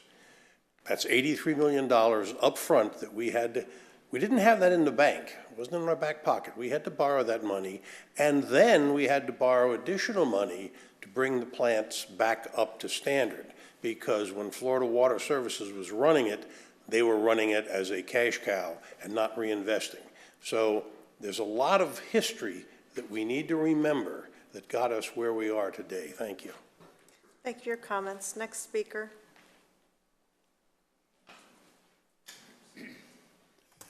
Alan Peterson again. I'm not questioning the amount of money that you intend to raise, but I am questioning how you raise it. It seems to me that there is nothing in here that encourages conservation of water. Water is expensive in Florida, and it will get, in my opinion, increasingly so. And to have some type of rate system which encourages conservation would be beneficial both to the consumer and to the city, because if you conserve water, you've got less pressure on expansion needs for your system. So I would like to see you take a look at your rate structure. For example, the base rate allows a consumer to, if I remember correctly, 4,000 gallons. If you change that to 3,500, for example, you now have increased the rate to the consumer, but for those, but it may be, and tier it up accordingly, so that the user, the people who use a lot of water are going to pay more money that you need to generate to maintain the existing system. For those people that have small families, the elderly, small households, will have some control over the amount of money that they spend on the water bill. Right now, we have no control. The rate is set, and depending on usage.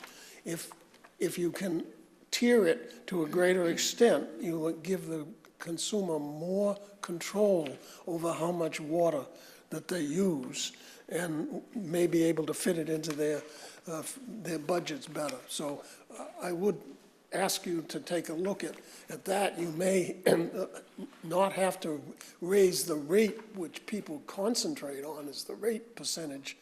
You may not have to raise that as much as if you tier it to perhaps a sharper extent than is presently being done. Thank you for your comments. Next speaker.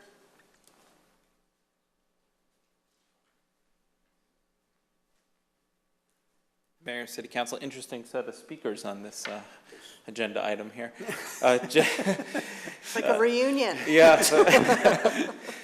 Jason DiLorenzo, member of the Flagler Home Builders Association, and as referenced in our letter, we are looking for some time and a stakeholders meeting to have a more conversation about the impact fee side of the study. We've identified a few issues that we'd like to discuss further. We've shared some of those items with you, including the, you had an interesting conversation about the credit, and we've identified and shared with you some missing or unidentified credits that the city can't show proof of. But we have some landowners that have proof of those payments, and the city has been accepting those as proof. However, that's an interesting problem because that's one landowner that had good record keeping. So we would like to discuss that further, and then some of the projects themselves and the 6-year planning period, and also just in the green table that was up a few times, that shows roughly $20.3 million of impact fee collections over the planning period of 6 years. But the simple math of the base fee of $51.85 times the number of customers identified in the planning period gets you to $22,898,000. So there's another $1.6 million not identified in that portion of the study, and that doesn't include the indexing over the 6 years as well, which would only add additional funds to that portion of the capital improvement plan. So I just ask for that we will have an opportunity to meet and discuss all those things. Stakeholders meetings have been a regular part of Palm Coast for a long time. Whenever there's a fee change or a land development code change, and just looking for that opportunity again. So thank you very much. Thank you for your comments. Next speaker. Good evening, George Mayo. Considering Flagler County, and we're looking at rates in different areas, cities, towns, counties, Flagler County right now, if I remember right, does not have impact fees for new construction. And I brought that up at a meeting, and I said, if you're looking for monies, why don't you do that? And they said they are not looking to institute impact fees. Daytona Beach has not raised their impact fees, to consternation of many people, residents down there, in I believe 13 years or more. New Smyrna Beach in Brevard County and cities and towns down there are looking at algae blooms in the Mosquito Lagoon, basically the intracoastal. And the problems they're facing now and the money they're going to have to spend. They have a lot of residents on septic tanks, which we do not. So they are looking possibly having to hook up many people to their water and septic systems that are currently not done that. We have a stable system right here. Compared to what I was spending for water and sewer up in Connecticut, I don't have a problem with it. Nobody wants to see fees go up, but it's a reality of the time we live in. And we also forget, I guess, to our own detriment, that it was only a few short meetings ago that we were congratulating Mr. Adams and his whole team on the quality of our water, being number 1 or 2, whatever it was, in the whole Southeast. So the old adage of you get what you pay for is certainly representative here. We have excellent water, we have a stable system. Nobody likes to see money go up, but that's the price of inflation. So, you know, I congratulate him and again, Mr. Adams and their system. And just to show you what we are and are not facing. Thank you. Thank you for your comments. Next speaker. I'll close public comment. Thank you for the history. Mr. Netz, certainly appreciate your perspective. Conservation, as far as anything that we have looked at or have discussed as far as an incentive for reducing the capacity and consumption that we are using. Yeah, Richard, correct me if I'm wrong, but what I'm looking at is there is a penalty for high usage. We have a tiered system, 0 to 5,000, 5,000 to 10,000. You get above 5,000 gallons, you're going to pay more per gallon in our rates than. That's correct, and the base fee does not include any usage at all. So you have your base fee, and then you pay per gallon for all your usage. There's no allowance for like a lot of utilities have.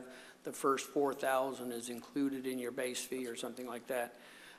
And we have a tiered rate, and when you're using over 20,000 gallons per month, you're paying almost double per gallon than you would if you're using less than 10,000 or less than 5,000. So anybody that's irrigating their lawn regularly with potable water is paying a lot higher rates. So we have that. Yeah, and I also think, I mean, we do education. We have the Mayor's Water Conservation Challenge.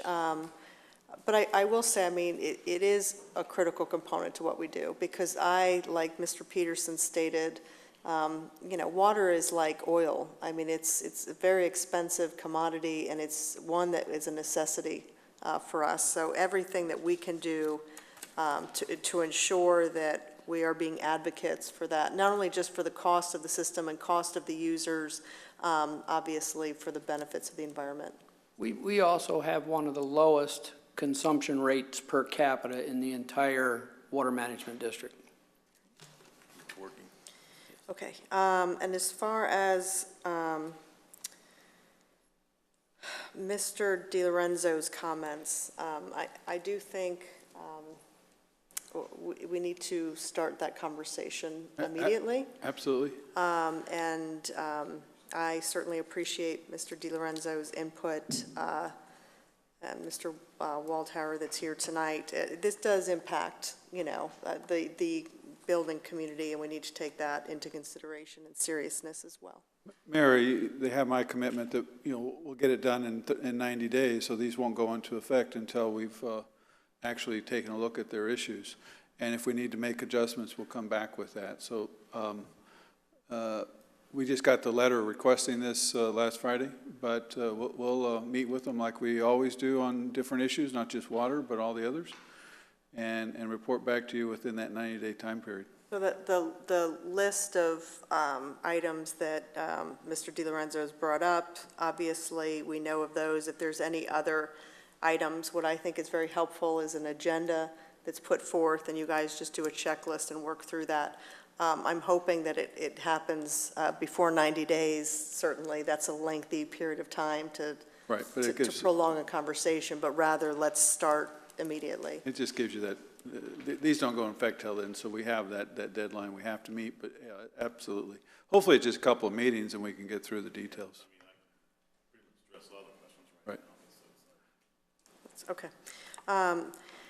And to Mr. Mayo's point, I mean, absolutely, you know, I cannot believe that people are still on septic tanks this time of day in this country. It's shocking to me, but you know, we do have a good system. We should be very proud of it. We do recognize our utility department often, and certainly our residents are very lucky to have the quality of water that we are able to deliver to them. So I don't think anyone's questioning that, or certainly no one has said on this council that we wanted to change course or direction, but rather you know, recognize that every 5 years we go through this process and we needed to adjust accordingly. So thank you for all the speakers, and that concludes that portion. So council, I will entertain a motion. Move approval of the resolution. Second. All those in favor, please say aye. Aye. Aye. Any opposed? Seeing none, it passes unanimously. Okay, now not the consent agenda, but resolution. Agenda item 8, approving piggybacking the City of Coconut Creek with City Cityscape Consulting in the amount of $35,000 to utilize pricing for wireless communication, site management, and permitting. This is actually a consultant we use to evaluate the cell towers. We don't have any expertise in, what the requirements are for one of these towers. So these people have the engineers that basically review the plans. Typically, we don't go over 30,000, so you don't see it, City Council, and it was brought to our attention because Diamond is bringing in 2 or 3 here recently that we're going over the 30,000 mark. This was not on your workshop agenda because it just came up recently, but we didn't want to slow things down. So, Mayor, that's why it wasn't on consent. That's pretty basic. Also, that cost for the engineering is a pass-through because the tower company actually pays us for the cost for this review. Any questions, council?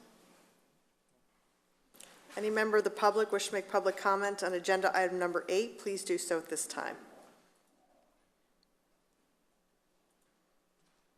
Okay, I'll close public comment. I'll take it back to this council. Entertain a motion. Move approval. Second. All those in favor, please say aye. Aye. Any opposed? Seeing none, it passes unanimously. Okay, we'll now move to public participation. Any member of the public wish to make public comments on items not on the agenda, please do so at this time.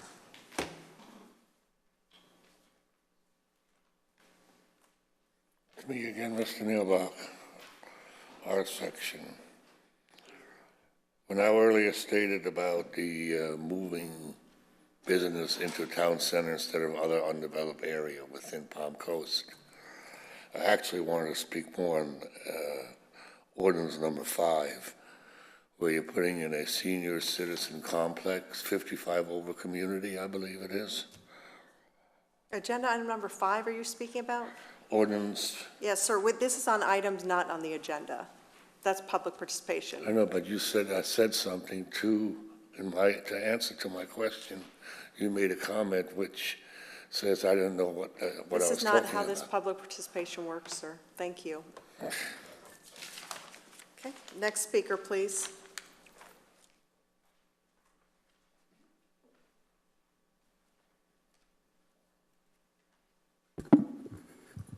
Evening, everybody. Dennis McDonald. I wanted to take an opportunity to wait to speak because I wanted to hear both sides of the Cooper story. And I appreciate what Mr. Rieshman had to say. And I also wanted to point out that there's absolutely no winners in this situation because I know that everybody up there, all the members, Mr. Landon, Mr. Rieshman, nobody wants to euthanize the dog. So everybody wants to find a solution to this. So what I wanted to offer was maybe something a little bit different. I've talked to the guy, actually talked to this guy who runs this ranch for the dog, and he says he's actually demonstrated and had situations where he's worked with counties and cities within Florida that he can demonstrate where they have actually given the dogs over to him in similar situations. So if that's the case, that would create maybe some type of relief for the council here, because you guys don't want this on your plate. There's absolutely no way that you want to be doing this with, and that's why I waited to speak. I didn't want to wind everybody up in the room that was here tonight. So I just want to find an answer to this thing. And so my thinking is this, is that if we can demonstrate a way that this has been done by other municipalities in the state of Florida, and if Mr. Rieshman was somehow or other told by the council that he shouldn't respond to the latest legal step that's at hand here, that this thing could be resolved, in a way to actually get this dog out of here, because when you stop and think about it, who's declared the dog dangerous? The city of Palm Coast. Now, it's none of you people individually, okay? It's not the manager, that's the way the law is written. And by the way, I hear tell in Tallahassee that they're actually talking about, there has been discussion up there that they're actually going to do something about this. Now, whether they do it or not soon enough, it's never going to be soon enough. So, but if there's a way to get around this and we can demonstrate this, why not take that avenue and not have this on this black mark against anybody, in the city, and then you then everybody can be happy on this, and certainly the owner of the dog will be more than happy. And you heard Jack Howell here tonight say that he would make sure the dog left and was flown over to Plant City or wherever this, Joe Cimatello or something like that is the fellow's name that I talked with. So I'm just offering that as a suggestion. I know you don't want to do it. You don't want to be in a bad spot. Nobody does. I'm a dog lover. Don't have one now. Raised Newfoundlands years ago. And so, but I mean, all the dogs, all the pets are the same to everybody. And I think that that's something maybe you can all get on board with if that's possible. Thanks very much. For your comments. Next speaker. Okay, we'll close public comments. Mr. Reichman, I'm going to have you respond. Again, this goes back to this is a legal matter. It is, and I can tell you that as far as the appellate proceeding is limited to the scope of the matters that were raised before the special magistrate. And so the only things that are going to be considered are the nature of the evidence that was provided to the special magistrate and the law that's to be applied to this. And I recited that law earlier this evening. And as you can tell, there is nothing in that law that provides the option to the city, to the special magistrate, or to the appellate judge that is being proposed. So the offer, the proposal that was just made is something that we've heard, and we would love to be able to consider it. But it really doesn't change anything.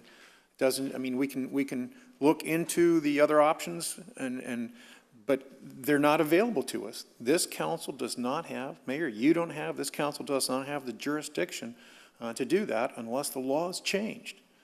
We're the messengers here. We are simply implementing a state statute which we are obligated and required to follow.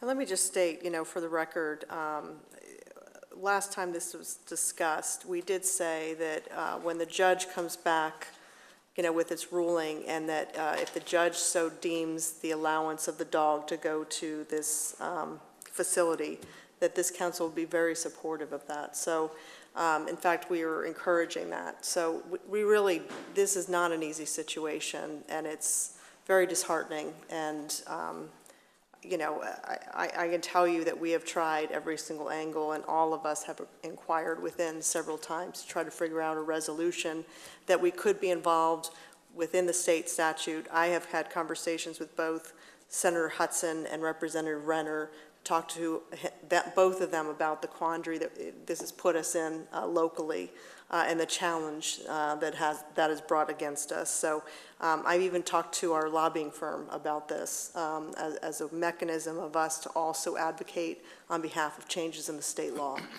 Mayor, if this city ignores, if this city violates the state law that I read to you this evening, and this dog is dealt with differently than what the state law mandates, and this dog goes and bites someone else, there will be exposure to the city.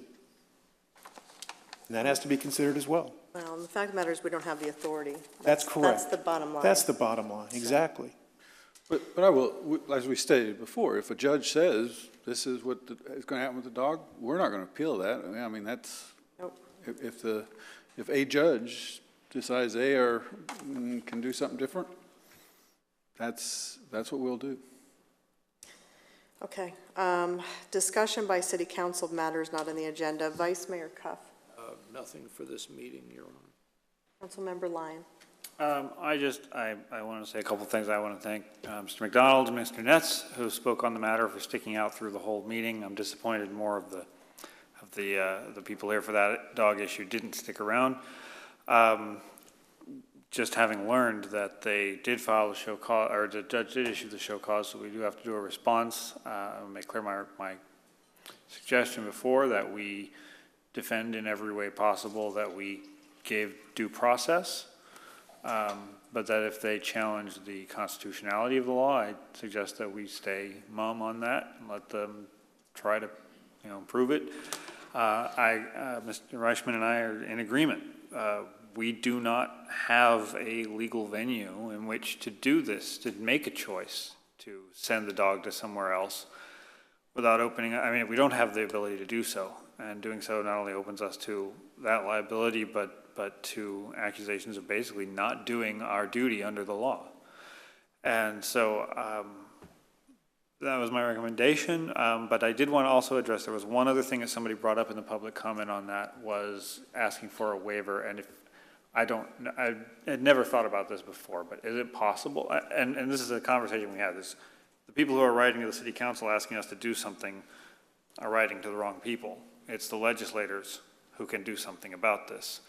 And so write to them, call them, try to make a change. I agree that the law is too strict and it needs to be changed, but we can't do that. The thing that was brought up that I hadn't thought of before was an idea of a waiver. Again, we can't waive a law, but can the governor? Is someone in the state who would have the authority or ability to do that? Is there anyone? And it's not an area I've ever thought or looked into. Would that be something that, is there a body in the state that can say, you know? It's what you just said, it's the legislature. They would have to change the law. The law is very clear, it's very short, it's very specific. If X, Y, and Z happens, then this is the consequence. X, Y, and Z have happened. There's no pardonability for a statute.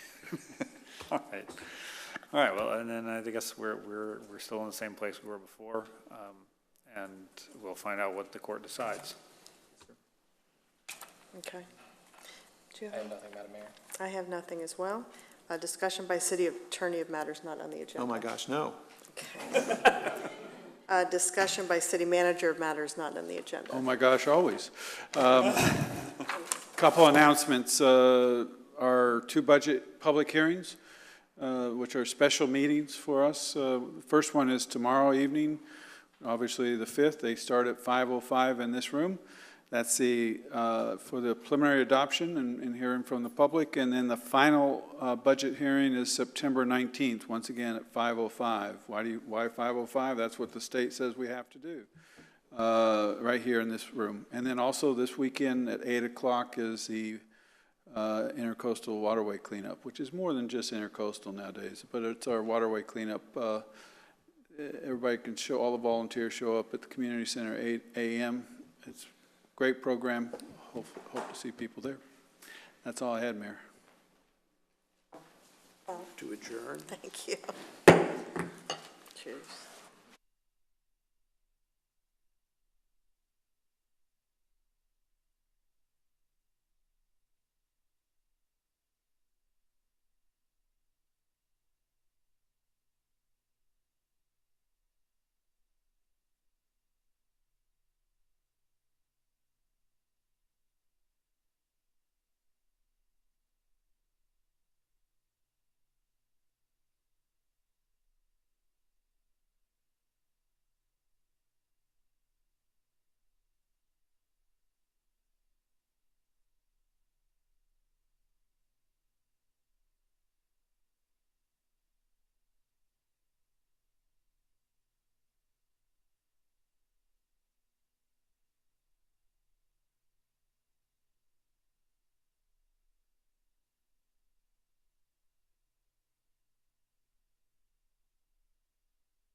just can't, we just can't.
Thank you.